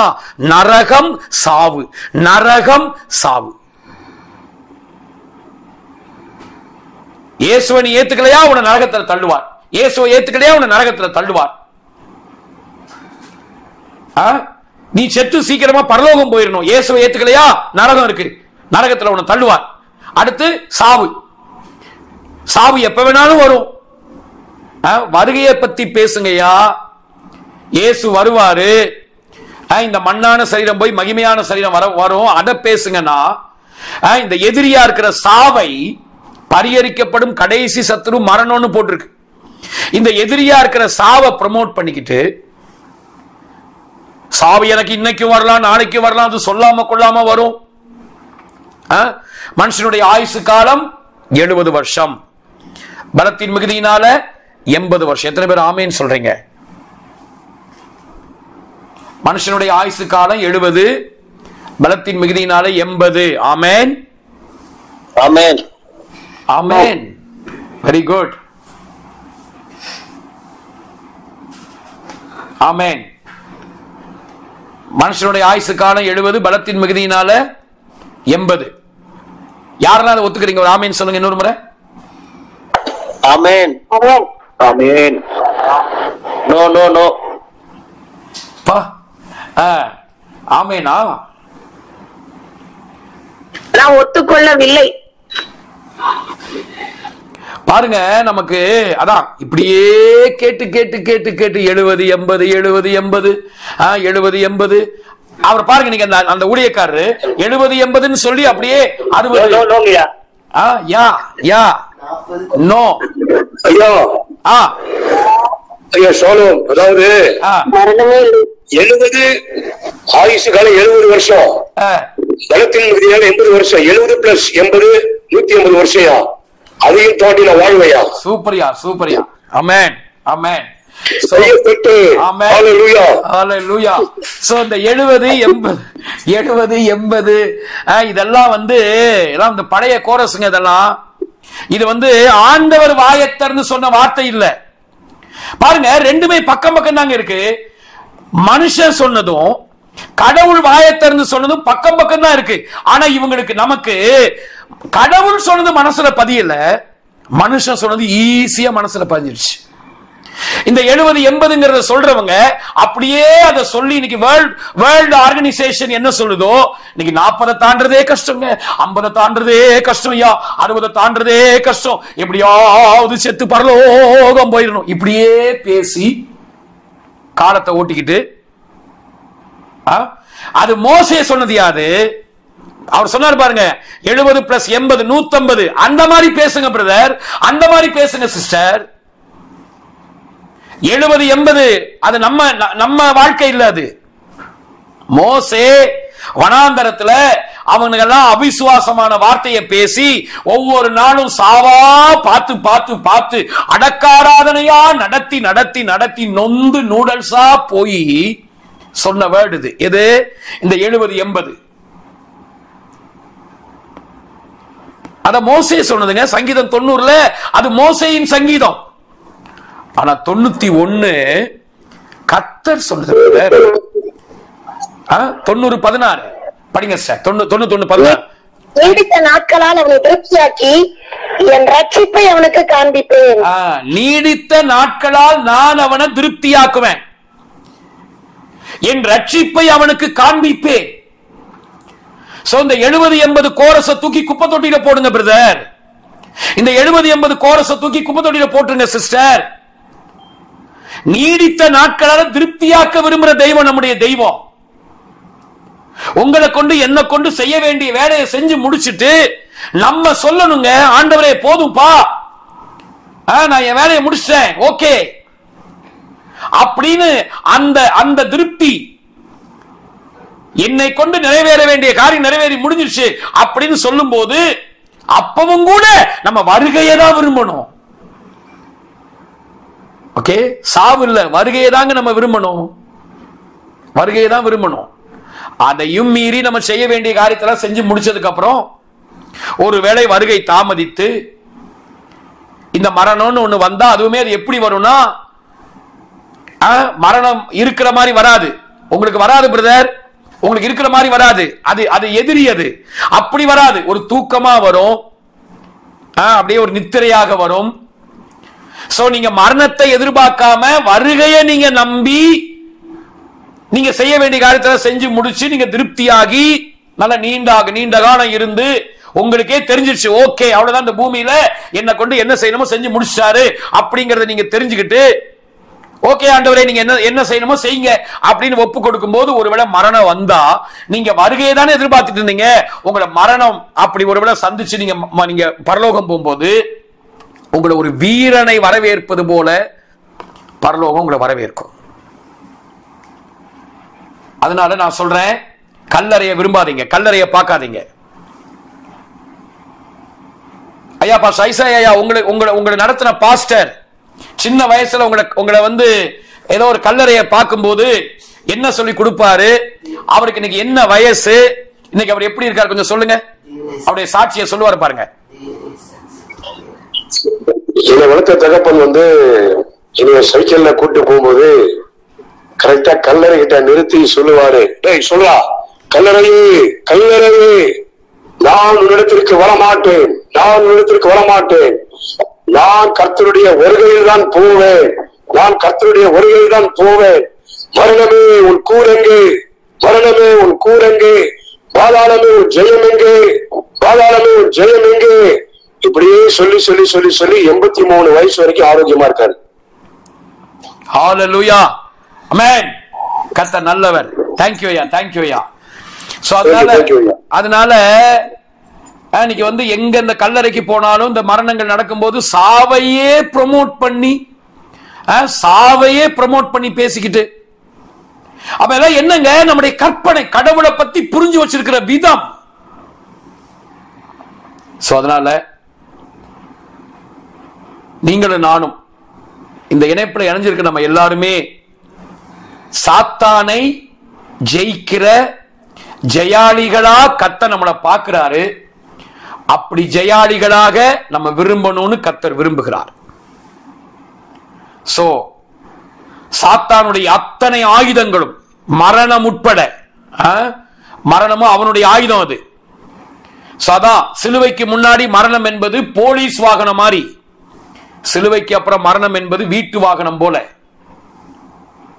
இன்னைக்கு வந்து மரணம் வந்து வந்துரு அப்படின்னா நம்மளை கூப்பிட முடியாது. ரட்சிக்கப்பட்டு மறுபடி பிறந்த தேவ பிள்ளைகளாகிய நம்மள இன்னைக்கு மரணம் வந்து வலுக்கட்டாயம் பண்ணினா கூப்பிட முடியாது.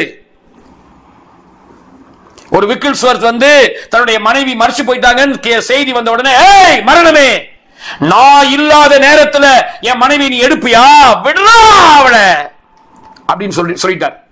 சொல்லி கட்டளையிட்டு அங்க ஒரு ஊழியத்தை முடிச்சிட்டு வர்றாரு. இந்த அம்மா பரலோகம் போயிட்டாங்க. இயேசு சொல்றாரு, ஏம்மா அவன் என்ன நம்பிட்டான், என்ன விசுவாசிச்சு மரணத்துக்கு கட்டளை கொடுத்துட்டான், அதனால நான் உன்னை கீழே அனுப்புறேன், நீ போ. அவன் அனுப்புனா இங்க வா, ஆண்டவரே இங்க நல்லா இருக்குப்பா, உங்க மடி எவ்வளவு நல்லா இருக்கு, வேண்டாம் இல்ல, அவன் சொல்லிட்டான் கட்டளை கொடுத்து என்ன நம்பி. விக்கில்ஸ்வர்த் வந்து கிட்டத்தட்ட 30 மரித்த சடலங்களை உயிரோடு எழுப்பியவர். இவர் போனார், நேரா ஊழியத்தை முடிச்சு வந்து இயேசுவின் நாமத்துல எழும்பு, அவ்வளவுதான். அந்த அம்மா எழும்பி உட்கார்ந்து பேச ஆரம்பிச்சிருச்சு. என்னங்க, நான் தான் செய்ய வேண்டிய எல்லாத்தையும் செஞ்சு முடிச்சிட்டேங்க, உங்களுக்கு இன்னும் ஊழியம் இருக்குங்க, நீங்க வாங்க, உங்களுக்கு பிள்ளைங்க, நம்ம பிள்ளைங்க பேர பிள்ளைங்க எல்லாம் இருக்காங்க, அவங்க உங்களை பாத்துக்குவாங்க, சோ நீங்க முடிக்க வேண்டிய ஊழியத்தை முடிச்சுட்டு வாங்க, நான் தான் செய்ய வேண்டியதெல்லாம் செஞ்சு முடிச்சிட்டேங்க, என்ன அனுப்புங்க, ஆண்டவர் முகம் ரொம்ப நல்லா இருக்கு, அனுப்புங்க. உடனே அப்படியா, அப்ப நீயே விரும்புறியா, போ இயேசுவின் நாமத்தில் அவர்கிட்ட போ, அவ்வளவுதான். அந்த அம்மா பாடி ஆயிட்டாங்க, அவ்வளவுதான்.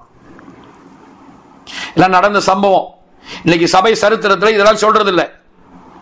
எப்ப பார்த்தாலும் மிரட்டல் பிரசங்கத்தை பண்ணிக்கிட்டு, அதனால பாருங்க அற்புத அடையாளங்கள் நடக்க மாட்டேங்குது. இன்னைக்கு வியாதிகள் சுகமாகிறது, அற்புத அடையாளங்கள் நடக்கிறது, இந்த மாதிரியான காரியங்கள்லாம் இன்னைக்கு நடக்க மாட்டேங்குது. சபை வந்து ஒரு பலவீனப்பட்ட நிலைமையில இருக்கு இன்னைக்கு. So brothers and sisters, ஐயா ரொம்ப பாரத்தோடு நான் சொல்றேன், ஆதி அப்போஸ்தல கிரியைகளை நம்ம பார்க்கணும்னா கடவுளை பற்றிய நம்முடைய படத்தை மாற்ற வேண்டும். சோ நாங்க யாரையும் கண்டம் பண்ணியோ யாரையும் குற்றப்படுத்தியோ பேசல, நாங்க எல்லாரையும் நேசிக்கிறோம். எல்லாரும் ஜெயாளிகளாக வெற்றி பெற்றவர்களாக மாற வேண்டும் என்கிற பாரத்தோடு இதை நாங்க சொல்றோம்.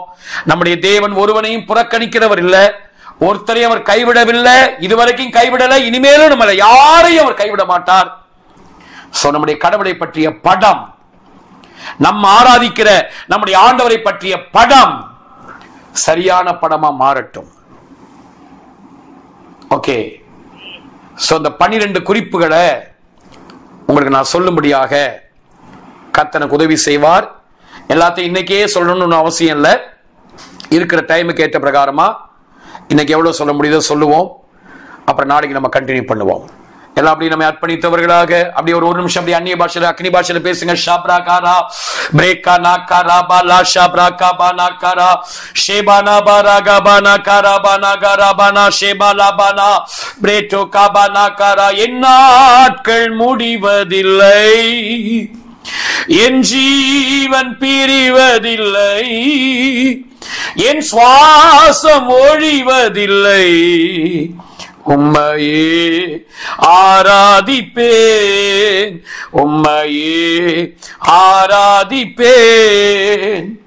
என் நாட்கள் முடிவதில்லை, என் ஜீவன் பிரிவதில்லை, என் சுவாசம் ஒழிவதில்லை, உம்மையே ஆராதிப்பேன், உம்மையே ஆராதிப்பேன். சோ நீங்களும் நானும் ஆராதிக்கிற நம்முடைய கடவுள், யுத்தத்தில் வல்லவராய் இருக்கிற நம்முடைய கடவுள், நம்முடைய தேவன் யார்? இதான் நம்ம படிக்க போறோம். நம்முடைய தேவன் யார்? சோ அப்படியே ஆதி ஆகமத்திலிருந்து அப்படியே அந்த 1ஆம் அதிகாரத்திலிருந்து அப்படியே நம்ம டிராவல் பண்ணி அவரை பற்றின ஒரு 12 குறிப்புகளை நான் சொல்ல கர்த்தர் உதவி செய்வாராக.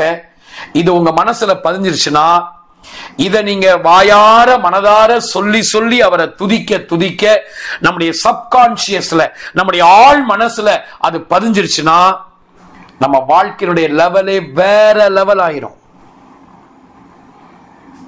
வேற லெவல் ஆயிரும். நம்ம சஞ்சரிக்கிற மண்டலமே வேற ஆயிரும்.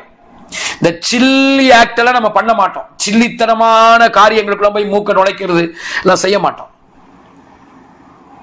நம்முடைய லெவலே வேற மாதிரி ஆயிரும். சோ நீங்களும் நானும் ஆராதிக்கிற நம்முடைய தேவன் யார்?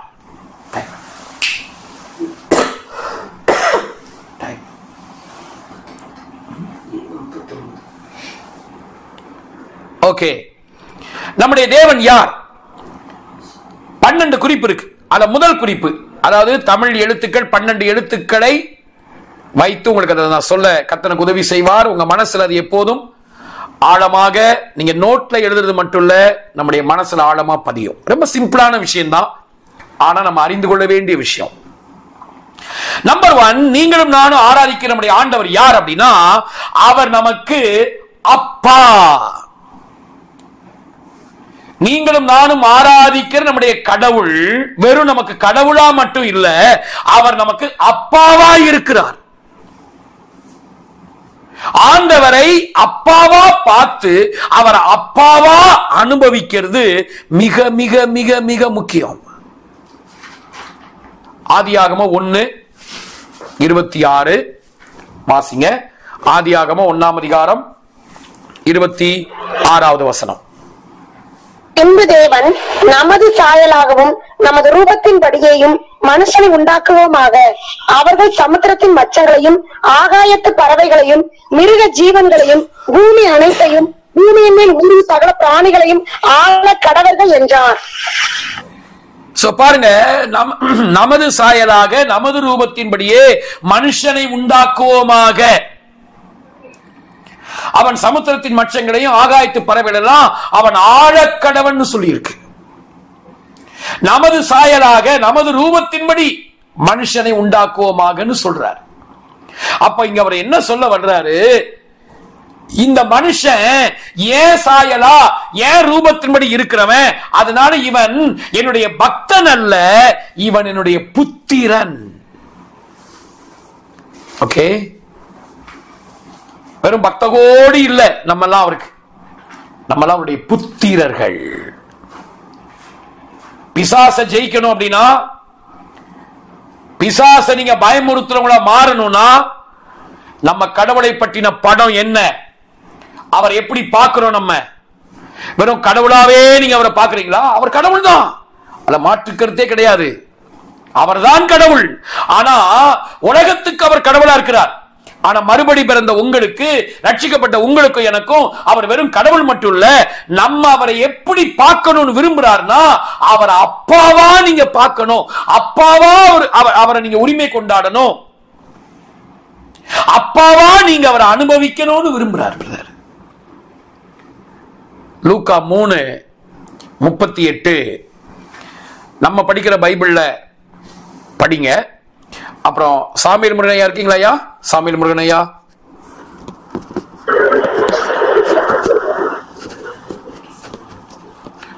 ஐயா இருக்கீங்களா? ஓகே, நீங்க திருவிழியத்தை எடுத்துக்கோங்க சிஸ்டர். அவங்க யாராவது லூக்கா 3:38 நம்ம படிக்கிற பைபிள்ல வாசிங்க, இருக்கிற வண்ணமாவே படிங்க. ஏனோக் சேத்தின் குமாரன், சேத் ஆதாமின் குமாரன், ஆதாம் தேவனால் உண்டானவன். பாருங்க, ஆதாம் தேவனால் உண்டானவன் போட்டாங்க. ஆனா நீங்க கிரீக்லயும் இங்கிலீஷ் பைபிள் எல்லாத்துலயுமே நீங்க பாத்தீங்கன்னா வேற மாதிரி இருக்கும். அத திருவிழியத்துல அழகா போட்டாங்க. ஆதாம் தேவனால் உண்டானவன் அல்ல, ஆதாம் தேவனால் உண்டானவன்னா வெறும் கடவுளுடைய ஒரு பக்தன், கடவுளுக்கு சேவை செய்கிற பக்தன், அடிமை, அடியே வந்திருக்கிறேன் அப்படின்னு சொல்லக்கூடிய அடிமை. ஆனா இங்க அப்படி இல்ல. ஓகே, வாசிங்க சார். லூக்கா 3:38. ஏனோசு சேத்தின் மகன், சேத்து ஆதாமின் மகன், ஆதாம் கடவுளின் மகன். ஆதாம் கடவுளின் மகன். அப்போ நீங்களும் நானும் ஆராதிக்கிற நம்ம ஆண்டவர், அவரை நம்ம எப்படி பார்க்கணும்? அவர் யாரு? யுத்தத்தில் வல்லவராய் இருக்கிற இந்த கர்த்தர் உங்களுக்கும் எனக்கும் எப்படி இருக்கிறாரு?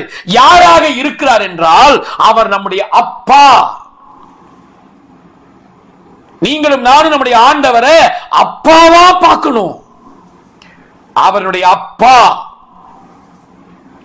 அப்பா. சோ தேவ சமூகத்துக்கு போகும்போதெல்லாம், தேவ சமூகத்துல உட்காரும் போதெல்லாம், என் அப்பா சமூகத்துல உட்கார்ந்து இருக்கையா, ஆணுடைய வார்த்தையை படிக்கும் போதெல்லாம் என் அப்பாவுடைய வார்த்தை இது, எங்க அப்பா எனக்கு எழுதி கொடுத்த வார்த்தைங்க இது, எங்க அப்பாவுடைய சத்தத்தை நான் கேட்கறதுக்கு நான் வந்திருக்கேன். சோ ஆண்டவரை அப்பாவாக அனுபவிப்பது மிக மிக முக்கியம். ஆகவேதான் பழைய ஏற்பாட்டுல கடவுளை தேவனை, தேவனே, தேவனாகிய கர்த்தாவே, என் தேவனே, என் ஆண்டவரே அப்படிதான் அதிகமா சொல்லுவாங்க. என் அப்பா அப்படின்னு சொன்னது மிக மிக மிக மிக குறைவு. ஒரு வேத பண்டிதர் சொல்றாரு, ஒரு ஏறக்குறைய பழைய ஏற்பாட்டுல ஒரு 16 முறை, ஒரு 16 டைம் தான் அவரை அப்பான்னு சொல்லப்பட்டதான அந்த மாதிரியான வார்த்தைகள் இருக்கு. அப்படின்னு சொல்லுகிறார். ஆனா புதிய ஏற்பாடு முழுவதும் நம்முடைய ஆண்டவராகிய இயேசு கிறிஸ்து யெஷுவா ஹமஷியாஹ் மனுஷனாக வந்தபோது அவர் 12 வயசிலேயே அங்கிருந்து அவர் பேசும்போதெல்லாம் கடவுளை தேவன் அப்படின்னு சொன்னதை விட அப்பான்னு சொன்னதுதான் அதிகம். நம்மளையும் பார்த்து நீங்களும் அவர் அப்பான்னு சொல்லுங்க அப்படின்னு தான் நமக்கு சொல்லி தந்திருக்கிறார். பாருங்க, அவர் வாயை திறந்து லூக்கா 2ல 12 வயசுல, அநேகமா நான் நினைக்கிறேன் 46 47 அவங்க அம்மா அப்பாலாம் தேடி வர்றாங்க. காணாம போயிட்டாரு. பண்டிகையில அவரை தேடி வருகிறார்கள். அவர் சொல்றார், ஏன் என்னை தேடுகிறீர்? எத்தனை வசனம் சிஸ்டர்? 48 49. வாசிங்க. தாய் தகப்பன்மாரும் அவரை கண்டு ஆச்சரியப்பட்டார்கள். அப்பொழுது அவருடைய தாயார் அவரை நோக்கி, மகனே, ஏன் எங்களுக்கு இப்படி செய்தாய்? இதோ உன் தகப்பனும் நானும் விசாரத்தோட உன்னை தேடினோமே என்றாள். அதற்கு அவர், நீங்கள் ஏன் என்னை தேடினீர்கள்? என் பிதாவுக்கு அடுத்தவைகளில் நான் இருக்க வேண்டியதென்று அறியீர்களா என்றார். எல்லாரும் தேவனே, ஆண்டவரே, ஷ்மா இஸ்ராயேல் அடனாய் எலகேனு அடனாய் ஏகாட் அப்படின்லாம் சொல்லி பாடிக்கிட்டு, கடவுளே, ஆண்டவரே, தேவனே அப்படின்லாம் சொல்லும் போது ஒரு 12 வயசு சிறுவன் கடவுளை பார்த்து, என் அப்பா யாவரு, எங்க அப்பா அப்படின்னு சொன்னது அன்னைக்கு இருந்த யூதர்களுக்கு பயங்கரமான அதிர்ச்சியான ஒரு காரியம். ஓகே, இன்னைக்கு பிசாசு எதை விரும்புறது இல்லை அப்படின்னா, கிறிஸ்தவர்கள் தேவனை கடவுளை அப்பான்னு சொல்றத அவன் விரும்புறது இல்லை. அவரை அப்பாவா நினைச்சு அவர் அப்பாவா கற்பனை செய்கிறதை அவன் விரும்புறது இல்லை. சோ ஆண்டவரை நம்முடைய அப்பாவாக பார்ப்பது, அவரை அனுபவிப்பது மிக மிக மிக முக்கியம். 12 வயசுல அவர் அப்படி அப்பான்னு சொன்னவர், அடுத்து 30 வயசுல ஊழியத்துக்கு வந்ததுக்கு அப்புறமும் அவர் வாயை திறந்து பேசும்போதெல்லாம் பிதா, என் பிதா என்னிலும் வல்லவர், பிதா அப்படிதான் பேசுறார். அந்த நாட்கள்ல கடவுளை யாராவது அப்பான்னு சொல்லிட்டாங்கன்னா அவங்க தன்னை கடவுளுக்கு சமமாக்குறாங்கன்னு அர்த்தம். யோவான் 10ஆம் அதிகாரம் 30 31 இந்த வசனங்களை வாசிங்க. யோவான் 10ல 30 31 நானும் பிதாவும் ஒன்றா இருக்கிறோம் என்றார். அப்பொழுது யூதர்கள் மறுபடியும் அவர் மேல் கல்லெறியும்படி கல்லுகளை எடுத்துக் கொண்டார்கள். இயேசு அவர்களை நோக்கி, நான் என் பிதாவினாலே அநேக நற்கிரியைகளை உங்களுக்கு காண்பித்தேன், அவைகளில் எந்த நற்கிரியை நிமித்தம் என் மேல் கல்லெறிகிறீர்கள் என்றார். யூதர்கள் அவருக்கு பிரதியுத்தரமாக, நற்கிரியை நிமித்தம் நாங்கள் உன்மேல் கல்லெறிகிறதில்லை, நீ மனுஷனா இருக்க உன்னை தேவன் என்று சொல்லி இவ்விதமாக தேவதூசனம் சொல்லுகிறபடினால் உன்மேல் கல்லெறிகிறோம் என்றார்கள். போதும் பாருங்க. அப்போ அவர் அங்க என்ன சொல்றாரு? நானும் என் பிதாவும் ஒன்னா இருக்கிறோம். சோ அவர் எனக்கு அப்பா அப்படின்னு சொல்றாரு. அவங்களை பொறுத்த வரைக்கும் அவங்க தியாலஜி என்னன்னா, கடவுளை அப்பான்னு ஒருத்தன் சொல்றான்னா அவன் தன்னை கடவுளுக்கு சமமாக்குகிறான். அப்ப என்ன உண்மையிலே என்ன நீங்க ஆண்டவரை அப்பான்னு சொல்றீங்கன்னா என்ன அர்த்தம் தெரியுமா? அவர் பெரிய தேவன், நீங்க குட்டி தேவன் சொல்றீங்கன்னு அர்த்தம். அதாவது எப்படி பெரிய மனுஷனுடைய சின்ன குழந்தை குட்டி மனுஷனோ, ஆமென், எப்படி அந்த பெரிய யானையினுடைய சின்ன குட்டி யானை குட்டியோ, அதுபோல இந்த பெரிய தேவனுடைய பிள்ளை நம்ம யாரு? குட்டி தேவன், மினி காட். அப்ப நம்ம ஒண்ணு போய் நாங்க தேவன் அப்படின்னா சொல்ல வேண்டாம். அவர் அப்பான்னு கூப்பிட்டாலே போதும். வான மண்டல ஆவிகள், அந்தகார வல்லமைகள் நடுங்கும். ஏன்னா நம்ம சொல்றோம், அவர் பெரிய தேவன்டா, நான் குட்டி தேவன்டா, என்கிட்ட நீ எப்படி ஜெயிப்ப அப்படின்னு சொல்றோம்னு அர்த்தம். ஹலோ, இருக்கீங்களா? சோ அவர் நமக்கு அப்பா. நீங்களும் நானும் ஆராதிக்கிற தெய்வம் யாரு? அவர் நமக்கு வெறும் கடவுள் மட்டும் இல்ல, அவர் நமக்கு அப்பா, பிதா, ஃபாதர். சோ அவர் சொன்னது மட்டும் இல்லாம நம்மளையும் ஜெபம் பண்ணும்போது அப்படியே சொல்றாரு. மகா இரக்கமுள்ள தேவனே, ஆபிரகாமின் தேவனே, ஈசாக்கின் தேவனே, யாக்கோபின் தேவனே, அப்படிலாம் நீ ஜெபிக்காதப்பா. அதெல்லாம் பழைய கோரசப்பா. அதெல்லாம் நீ ஆண்டவரை கூப்பிடும்போது எப்படி கூப்பிடு? ரொம்ப சிம்பிளா சொல்லு.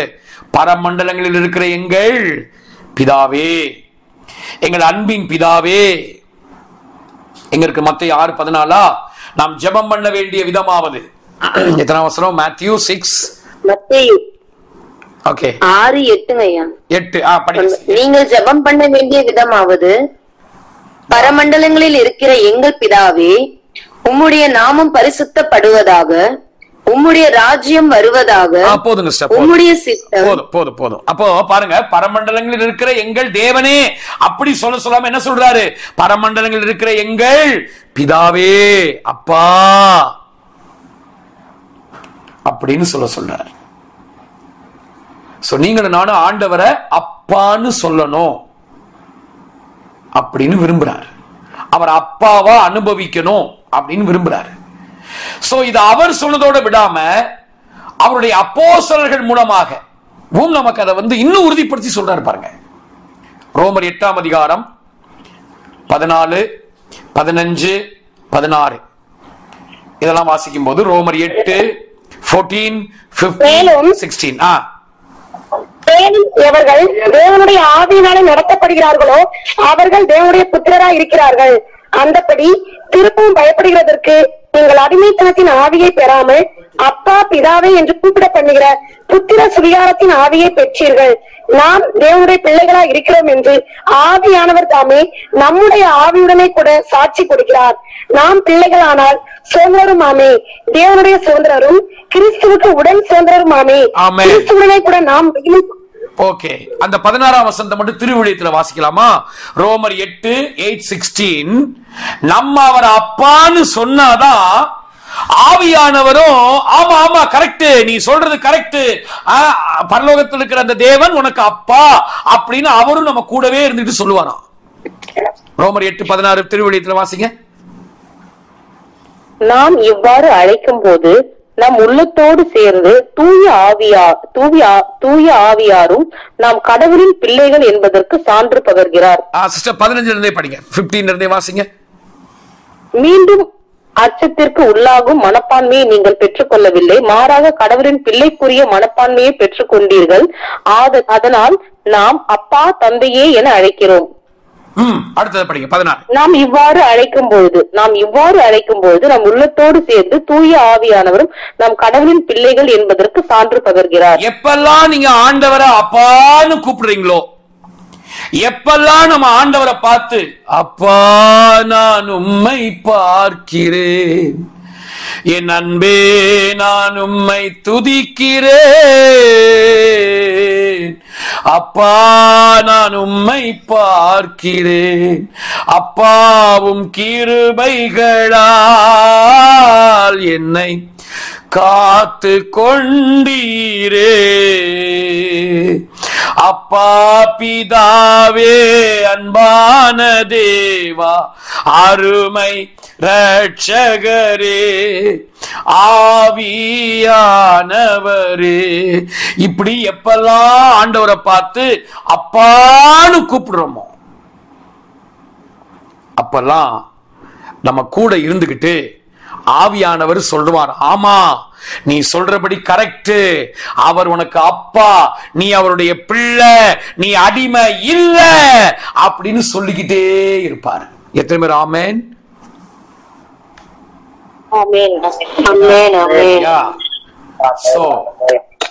நம்ம அடிமை இல்லைங்க, நம்ம அடிமை இல்லை, அவருடைய பிள்ளை, அவர் அப்பான்னு கூப்பிடணும். கலாத்தியர் 4ஆம் அதிகாரம் 6-7 படிங்க. கலாத்தியர் 4:6-7.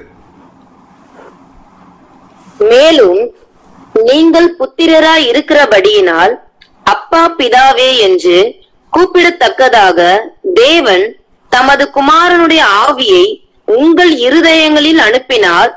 ஆகையால் இனி நீ அடிமையாய் ஈராமல் புத்திரனாய் இருக்கிறாய். நீ புத்திரனே ஆனால் கிறிஸ்து மூலமாய் தேவனுடைய சுதந்திரனாயும் இருக்கிறாய்.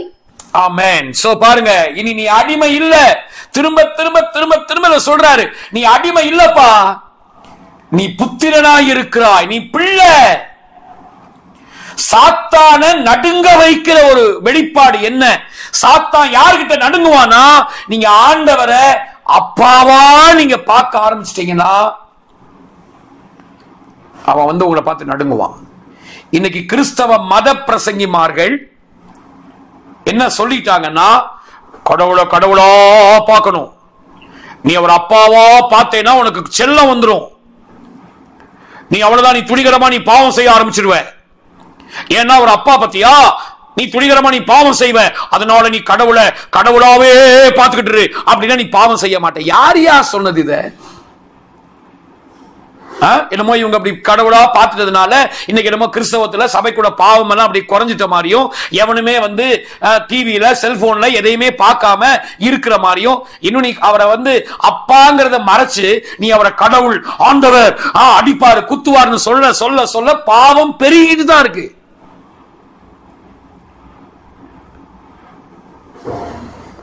ஏன்னா சாத்தானுக்கு இது அவனை நடுங்க வைக்கிற ஒரு வெளிப்பாடு. இது மனிதன் கடவுளை அப்பாவா பார்த்து அவர் அப்பாவா அனுபவிச்சு நான் என் அப்பா தோள் மேல இருக்கிறேன் அப்படிங்கிற ரியாலிட்டியை புரிஞ்சுக்கிட்டான்னா அவன் சாத்தான அவனுடைய ராஜ்யத்தை அவன் அதிர வைக்கிறவன்கிறத சாத்தான் நல்லா அறிஞ்சிருக்கான்.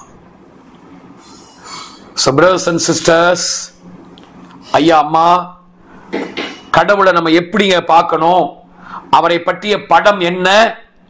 நீங்களும் நானும் ஆண்டவரை அப்பாவாக அனுபவிக்க வேண்டும். ஒரே ஒரு வசனத்தை சொல்லி நான் முடிக்கிறேன். 1 யோவான் 3ஆம் அதிகாரம் 8ஆம் வசனத்துல நம்ம ஆண்டவரை அப்பான்னு சொல்றோம்னா என்ன தெரியுமா அர்த்தம்? படிங்க, 1 யோவான் 3:8.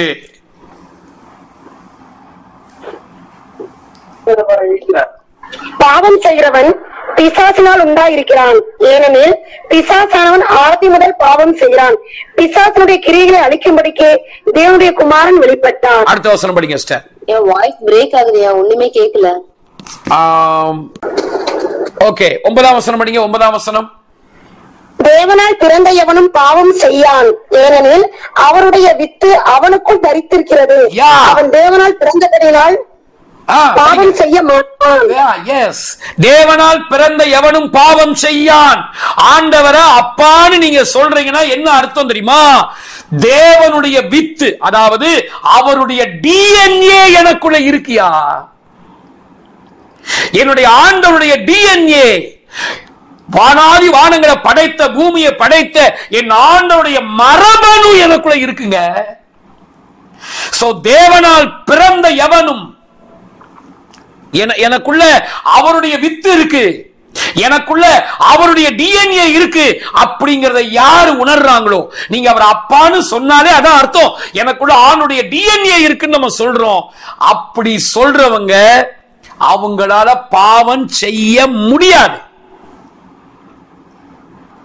ஓகே, பாவம் அவங்களால செய்யவே முடியாதுங்க. ஓகே, அங்க பாவம் இருக்க முடியாது. நாட் சின், பாவம் அங்க இருக்க முடியாது. சோ அப்ப ஆண்டவரை அப்பாவா அனுபவிக்கிறது எவ்வளவு முக்கியம் பாருங்க. அப்ப கடவுளுடைய அந்த டிஎன்ஏக்குள்ள அவருக்குள்ள என்னெல்லாம் இருக்கோ அதெல்லாமே நமக்குள்ள இருக்கு. ஏன்னா அவருடைய டிஎன்ஏ நமக்குள்ள இருக்குங்க, அவருடைய மரபணு நமக்குள்ள இருக்குது. சோ அவருடைய அந்த ஜெயம், அவருடைய அந்த வல்லமை, அவருடைய அந்த அத்தாரிட்டி, அதிகாரம் எல்லாம் நமக்குள்ள இருக்கு. எப்போ? அவர் அப்பான்னு கூப்பிடும் போது. சோ ஆண்டவரை நல்லா அப்பாவா அனுபவிங்க பிரதர், அப்பாவா அனுபவிங்க சிஸ்டர். ஆதாம் அவர் அப்பாவா அனுபவிச்சுட்டு இருந்த அந்த உறவை பாவம் செஞ்சு சாத்தானுடைய பேச்சை கேட்டு அந்த உறவை இழந்துட்டான். நம்முடைய ஆண்டவராகி இயேசு கல்வாரி சிலுவையில ரத்தத்தை சிந்தி நம்ம எல்லாம் சொல்ற அந்த வேர்ட, அந்த வார்த்தையை நம்ம போற அந்த அந்தகார வழியா அவர் போய் என் தேவனே என் தேவனே ஏன் என்னை கைவிட்டீர் அப்படின்னு நம்ம சொல்ற நம்முடைய சத்தத்தை அவர் அங்க தொனிக்க பண்ணி இப்படி அவர் உயிரை விட்டார் பாருங்க. உயிரை விட்டு ஜீவனை கொடுத்து மரித்து உயிர் தெழுந்து இந்த அப்பா மகன்கிற அந்த உறவை திரும்பமாக கொண்டு வந்திருக்கிறார். நம்ம யாருமே இப்ப ஆதாமுடைய சிருஷ்டிப்புல இல்ல, இப்ப நம்ம கிறிஸ்துவுக்குள்ள புது சிருஷ்டியாக இருக்கிறோம். சோ இங்க நான் நிறுத்துறேன். சோ நீங்க நம்ம ஒரு குறிப்பை தான் பார்த்திருக்கோம். சாத்தானை ஜெயிக்கணும் அப்படின்னா நம்ம யுத்தத்தில் வல்லவராய் இருக்கிற அந்த கர்த்தர் யார், அவரை எப்படி நம்ம பார்க்கணும், அவரை எப்படி கற்பனை செய்யணும், அப்பாவா கற்பனை செய்யணும். சோ இன்னைக்கு நைட்ல இருந்து ஓகே, நாளைக்கு நமக்கு இந்த கிளாஸ் இருக்காது, நமக்கு எபிரேய வகுப்பு இருக்கும். சோ அதனால இன்னைக்கு நாளைக்கு வியாழக்கிழமை நீங்க வர்ற வரைக்கும் ஆண்டவர் அப்பாவா கற்பனை பண்ணுங்க. அவரை பத்தி அப்பான்னு சொல்லி நம்ம அப்பா, நம்ம ஃபாதர் பெர்க்மன் செய்ய நிறைய பாட்டுகள் அப்படிதான் இருக்கு. அந்த மாதிரியான பாட்டுகளை நல்லா பாடி பாடி என்ஜாய் பண்ணுங்க பிரதர், என்ஜாய் பண்ணுங்க சிஸ்டர். இன்னும் வேற யாரெல்லாம் நல்ல தேவ மனிதர்கள் ஆண்டவர் அப்பான்னு சொல்லி பாடி இருக்காங்களோ அந்த மாதிரியான பாட்டுகளை நல்லா பாடி, அந்த கோரஸஸ் எல்லாம் பாடி நல்லா என்ஜாய் பண்ணுங்க. அறைக்குள்ள இருந்து நல்லா பாடி மகிழுங்க, சந்தோஷப்படுங்க. பேய் நடுங்குறானா இல்லையான்னு பாருங்க. ஓகே, அவர் அப்பாவா பாருங்க. அப்பா தோள் மேல நான் உட்கார்ந்து இருக்கிறேன் அப்படிங்கிற உணர்வு நமக்குள்ள உண்டாகட்டும். கர்த்தர் நம்மை ஆசீர்வதிப்பார். கர்த்தர் அப்படியே நம்மை நடத்துவார். உங்களுக்கு ஏதாவது கேள்வி இருந்துச்சுன்னா நீங்க கேட்கலாம். யாருக்கு ஏதாவது கேள்விகள் இருக்குமானால் இன்னைக்கு நம்ம படிச்ச இந்த காரியத்துல கேள்விகளை கேட்கலாம். ஓகே பிரதர், எனக்கு ஒரு டவுட் இருக்கு பிரதர். சொல்லுங்க sister. First of all thank you so much. Such a blessed message. உண்மையிலே இந்த மாதிரி பிரசங்கங்கள்லாம் வேணும். ஏன்னா இந்த மாதிரி இல்லாததுனால நிறைய பேர் டிப்ரெஷன்ல போறாங்க, பயத்துல இருக்காங்க. ரொம்ப எனக்கு ரொம்ப ஒரு ஐ ஓப்பனிங்கா இருந்துச்சு. First of all I thank God அதுக்காக. இன்னொரு ஒரே ஒரு டவுட் பிரதர். என்னன்னா ஆக்சுவலி மத்தேயு 10:34 ஏசப்பா அப்படி சொல்லியிருப்பாருல்ல, கண்டிப்பா அதுல ஒரு வெளிச்சம், அது கரெக்டா புரிஞ்சுக்கணும்ன்றதுக்காக நான் உங்ககிட்ட கேட்கிறேன். பூமியின் மேல் சமாதானத்தை அனுப்ப வந்தேன் என்று எண்ணாதிருங்கள், சமாதானத்தை அல்ல பட்டயத்தையே அனுப்ப வந்தேன். எப்படி எனில் மகனுக்கும் தகப்பனுக்கும் மகளுக்கும் தாய்க்கும் மருமகளுக்கும் மாமிக்கும் பிரிவினை உண்டாக்க வந்தேன் அப்படின்னு இருக்குல்ல. கண்டிப்பா இதுல ஏதோ ஒரு இன்னர் மீனிங்கோ இல்ல கரெக்டான ஒரு வெளிச்சம் இருக்கும்ல பிரதர். சோ இது நீங்க கிபி 70 தேவாலயம் அழிக்கப்பட்டுச்சுங்கிற அந்த சம்பவம் இருக்குல்ல, அந்த சம்பவத்தோட நீங்க ஒப்பிட்டு அந்த வரலாறு பின்னணியை நீங்க மனசுல வச்சு இந்த வசனத்தை பாத்தீங்கன்னா இது அப்படியே கிபி 70 நடந்துச்சு. ஆக்சுவலா இது ஜூயிஷ் பீப்புளை பார்த்து பேசுறாரு. இத நான் ஆக்சுவலா இந்த இடத்துல பூமின்னு சொல்ற இடத்துல நீங்க பூமின்னு சொன்னதுனால அந்த முழு உலகம் கிடையாது. கிரீக்ல பர்டிகுலரான, அதாவது அந்த பூமிங்கிற இடத்துல இந்த யுகம் அப்படிங்கிற வேர்டு தான் அங்க இருக்கு. ஓகேங்களா? பூமிங்கிற இடத்துல இந்த யுகத்தின் மேல் நான் அக்னியை போல வந்தேன். அதாவது கிபி 70 நீங்க நினைச்சுக்கிட்டு இருக்கிற மேன்மையா நினைச்சிட்டு இருக்கிற பழைய உடன்படிக்கையினுடைய எல்லா காரியமும் முடிவடைஞ்சிரும், பலி காணிக்கை எல்லாம் ஒளிஞ்சிரும், தேவாலயம் இடிக்கப்பட்டு போயிரும். நீங்க அதை மேன்மையா நினைச்சிட்டு இருக்கீங்க, அங்கதான் கடவுள் இருக்கிறதா நினைச்சுக்கிட்டு இருக்கீங்க, அது கம்ப்ளீட்டா போயிரும். அந்த நாட்கள்ல தகப்பனுக்கும் மகனுக்கும், ஏன்னா ஒரு குரூப் எருசலேம்ல நம்ம இருக்க வேண்டாம், ஏன்னா மேசியா மலைகளுக்கு ஓடி போங்கன்னு சொல்லி இருக்காருன்னு மலைக்கு போயிருவாங்க. ஒரு குரூப் இல்ல நாங்க இங்கே இருப்போம். இது ஒரு பெரிய வரலாறு ஸ்டார். இது நம்ம இன்னொரு நாள்ல நம்ம விளக்கும் போது உங்களுக்கு நல்லா புரியும். ஆக்சுவலா ஒரு பெரிய அது ஒரு பெரிய சம்பவம், அது நீண்ட சம்பவம். நம்ம அதை படிக்க தவற விட்டுட்டோம். அது ஆக்சுவலா அதெல்லாமே அப்படியே நடந்துச்சு. இயேசு நீங்க மலைக்கு ஓடி போங்க, பாடாக்கள் அருவருப்பை பார்க்கும்போது நீங்க மலைக்கு ஓடி போங்கன்னு சொல்றாரு. ஜோசிபஸ் அவர் எழுதுறாரு, இயேசுவை நம்பின அந்த கிபி 70 மலைக்கு போன யூதர்கள் ஒருத்தருமே சேதமாகலன்னு ஜோசிபஸ் எழுதுகிறார். யூத வரலாற்று ஆசிரியர் அவரு. அவங்க அவங்க கீழ்ப்படிஞ்சு மலைக்கு போயிருக்காங்க. அங்க இந்த கான்ட்ரவர்சி வருது. எது? தகப்பனுக்கும் மகனுக்கும், மாமியாருக்கும் மருமகளுக்கும்.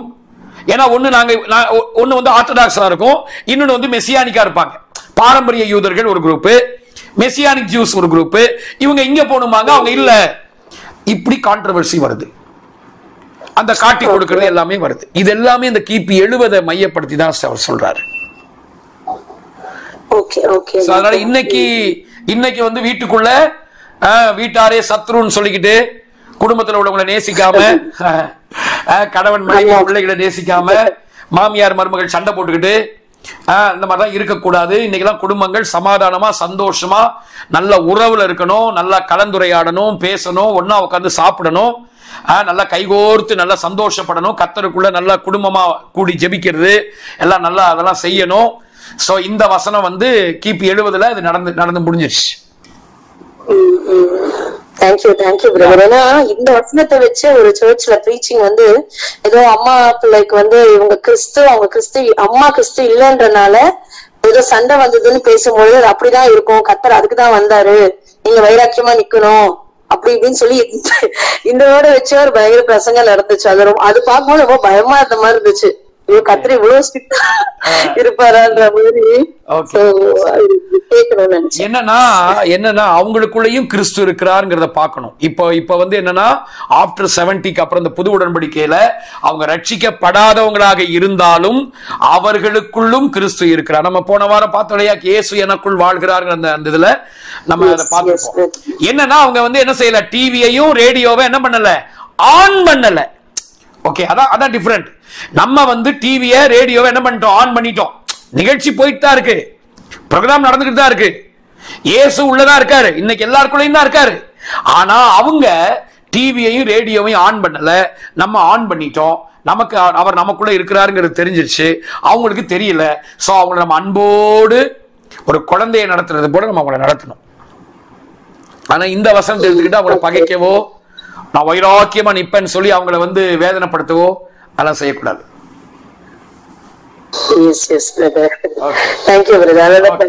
Okay sir, super super. Okay, வேற யாருக்காவது டவுட் இருக்குங்களா? நல்ல கேள்வி கேட்டாங்க சிஸ்டர். ஓகே,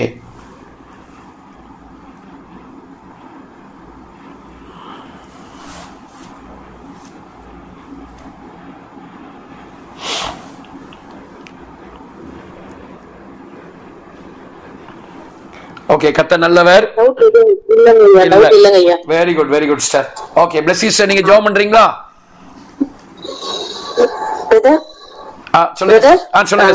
ஒரே ஒரு டவுட் மட்டும் பிரதர். ஆக்சுவலி பழைய ஏற்பாடுல யார் தான் வந்து அப்பான்னு சொல்லிருக்காங்க பிரதர்? இனி யாரு? லைக் எனக்கு தெரிஞ்சு தாவீது கூட சொல்லல பிரதர். இல்ல, மோசே உபாகமம் 32:6 உன்னை ஆட்கொண்ட பிதா அவர் அல்லவா அப்படின்னு அங்க வரும். அப்புறம் ஏசாயா 63 நினைக்கிறேன், 63 65 இருக்கலாம், அவர் உன்னுடைய பிதா, உன்னுடைய தந்தை அல்லவா அப்படின்னு இருக்கும். அப்புறம் வந்து ஆண்டவர் தாவீதை பார்த்து சாலமோனுக்கு நான் பிதாவா இருப்பேன், அவன் எனக்கு குமாரனா இருப்பான் அப்படின்னு அவர் சொல்றார். அப்படி ஒரு சில இடங்கள்ல ஒரு 15-16 இடங்கள்ல அப்படி வருது. ஆனா இன்னைக்கு புது உடன்படிக்கை, இன்னைக்கு புதிய ஏற்பாட்டுல வர்ற மாதிரி அப்படி இல்லை. அவங்களுக்கு அது ஒரு ரெவலேஷனா அவங்களுக்கு வரல. புரியுது பிரதர். பட் வந்து பழைய ஏற்பாடுல வாய் திறந்து மனப்பூர்வமாய் சொன்னது வந்து மோசே. அதுவுமே அது ஒரே ஒரு இடத்துலதான் அவங்க எல்லாருமே பயந்துதான் கிடந்தாங்க. தேவனை கண்டுட்டோம் செத்துருவோம், கடவுளை பார்த்தா செத்துருவோம். அதான் அவங்களுடைய மனசுல இருந்த படம். ஆமா. Okay okay okay star. Amen. Okay, சொல்லுங்க. இல்ல, இது எனக்கு இப்போதான் டக்குன்னு தோணுச்சு. இப்ப தேவனால் பிறந்த எவனும் பாவம் செய்ய அவனுக்குள் தேவனுடைய வித்து இருக்கிறது அப்படின்னு இருக்குல்லனா, அது கட்டாயம் நம்ம ஆண்டவருடைய வித்து நமக்குள்ள இருக்கு, அது ஓகே. ஆனா ஒரு வசனம், நாம் அதாவது பாவம் இல்லை என்போம் ஆனால் நம்மை நாமே வஞ்சிக்கிறவளா இருப்போம்னு ஒரு வசனம் இருக்குல்லனா, அப்ப அதுக்கு என்ன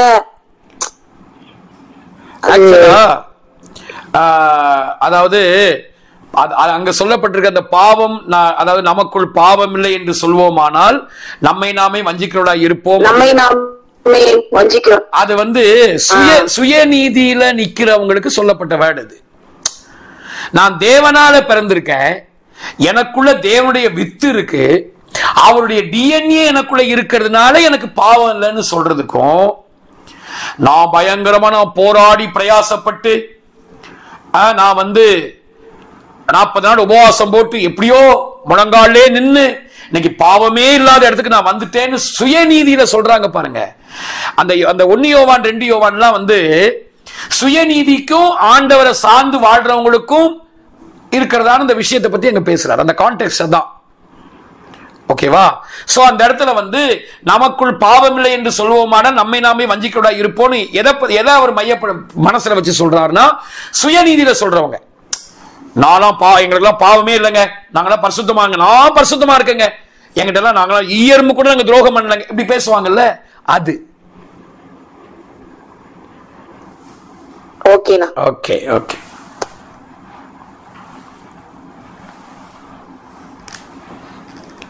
ஐயா ஜெபம் பண்ணுங்களா? ஓகே சார், ஜெபம் பண்ணுங்க சார். கத்தாவே, நான் நன்றியோடு உம்மை துதிக்கிறோம், உம்மை ஸ்தோத்திரிக்கிறோம். இந்த நாளில கூட அன்பின் தகப்பனே கத்தாவே, அப்பா இந்த சத்தியத்தினுடைய அன்பின் தகப்பனே கத்தாவே, உங்களது வேதத்தினுடைய மகத்துவங்களை அன்பின் தகப்பனே அப்பா ஐயா மூலமாக நீங்க எங்களுக்கு வெளிப்படுத்தி கொடுத்த கிருபைகளுக்காக உம்மை ஸ்தோத்திரிக்கிறோம், உம்மை துதிக்கிறோம். ராஜா, நாங்கள் அன்பின் தகப்பனே கற்றுக்கொண்டது போலவே அப்பா நாங்கள் அப்பா ராஜா ரட்சிப்பினாலே அன்பின் தகப்பனே விசுவாசத்தினாலே நீதிமான்கள் ஆக்கப்பட்டிருக்கிறோம். எங்களோட சுய நீதிகளோ சுய பிரயாசங்களோ அப்பா தகப்பனே எதுவுமே இல்லை தகப்பனே. உங்களது கிருபையினாலே அன்பின் தகப்பனே ராஜா எங்கள் ஒவ்வொருத்தரையும் நீங்க அடைத்து அன்பின் தகப்பனே கத்தாவே நீங்க சேர்த்து கொண்டு இருக்கிறீர். யுத்தத்தில் வல்லவரான கர்த்தர் அன்பின் தகப்பனே.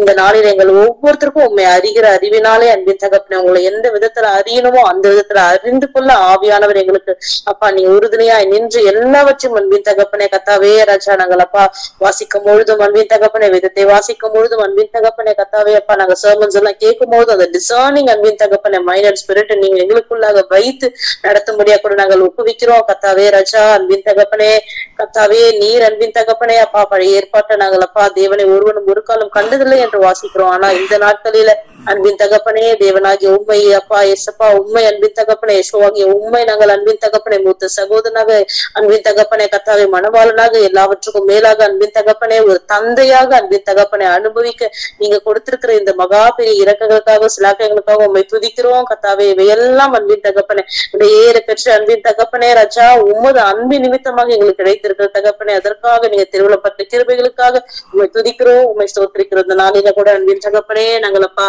கண்டது போலவே அன்பின் தகப்பனே அப்பா ராஜா நாங்கள் அப்பா என்ற அந்த புத்திர சுவீகாரத்தினாலே அன்பின் தகப்பனே கத்தாவே அந்த ஆவி எங்களுக்குள்ளாக இருக்கிறதுனாலே அன்பின் தகப்பனே கத்தாவே நாங்கள் அப்பா ராஜா அப்பா தந்தையே என கூப்பிடுகிறது பிள்ளைகளை போல உரிமை பேர் உடையவர்களாய் நாங்கள் ஆக்கப்பட்டிருக்கிறதுனாலே அப்பா தகப்பனை உண்மை துதிக்கிறோம் உண்மை ஸ்தோத்திரிக்கிறோம். அதை முழுவதுமாக நாங்க அனுபவிக்க அந்த அத்தாரிட்டிஸை நாங்க யூஸ் பண்ண கத்தர் இந்த நாள் எங்கள் ஒவ்வொருத்தருக்கும் நீங்க கிருபைகளை கொடுங்க தகப்பனே கத்தரி அப்படி செய்வீர்கள் நாங்கள் விசுவாசிக்கிறோம். தொடர்ந்து அன்பின் தகப்பனே கத்தாவே அப்பா மீதி இருக்கிற நாட்களை நாங்கள் அப்பா தகப்பனே கத்தாவே கலந்து கொள்ள எல்லா சூழ்நிலையும் நீங்க ஏற்படுத்தி கொடுங்க தகப்பனே. உங்களது ஆசிரியர் நீங்க பலப்படுத்துங்க. இன்னும் அவரை கொண்டு நாங்கள் அறிய வேண்டிய சத்தியங்களை கத்தாவே நீர் எங்களுக்கு அறிவிக்க வேண்டுமா நாங்கள் ஒப்புவிக்கிறோம் அப்பா. உங்க திருக்கரத்துல நாங்கள் எல்லாவற்றையும் தாழ்த்தி ஒப்புவிக்கிறோம். அந்த ஒவ்வொருத்தரும் அன்பின் தகப்பன் இந்த நாள்ல கற்றுக்கொண்ட யாவற்றையும் அன்பின் தகப்பனை அபியாசப்படுத்த கத்தாவே அது முழுமனதோடு கூட ஏற்றுக்கொள்ள வேதத்துடைய மகத்துவங்களை அதிசயங்களை புரிந்து கொள்ள கத்தர் இரக்கம் பாராட்டுங்க தகப்பனே. உமக்கு நன்றி நன்றி. எல்லாவற்றையும் திருக்கரத்துல தாழ்த்தி ஏற்படுகிற இயேசுக்கு சாட்சிக்கிறோம் நல்ல பிதாவே ஆமென். ஆமென் ஆமென். Thank you sir, thank you. So எல்லாருக்கும் ஓகே, எல்லாருக்கும் ரொம்ப நன்றி. Shalom, praise the Lord. கர்த்தர் நம்மை ஆசீர்வதிப்பார். நம்ம இந்த ஏல் பெத்தேல் குரூப்ல நம்ம வியாழக்கிழமை நம்ம சந்திப்போம்.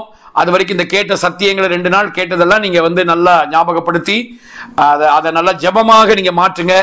கர்த்தர் நம்மை ஆசீர்வதிப்பார். Thank you. அது 2வது குறிப்புல தான் வரும் சிஸ்டர். 3வது குறிப்புல வரும் அது. ஆக்சுவலா நீங்க அட்லீஸ்ட் ஒரு 12 முடிக்கலாம்னு பார்த்தா முடிக்க முடியல. 1லயே தான் இருக்கும். பொறுமையா போலாங்க ஐயா. ஆமா சிஸ்டர். அதான் அப்ப 10 வரைக்கும் கூட எக்ஸ்டெண்ட் பண்ணிக்கலாம். பொறுமையா போலாங்க ஐயா. ஹalleluya. Super star. சரி ஸ்டார். சார் நல்ல பொறுமையாவே போலாம். Okay okay. Thank you. Thank you. Thank you.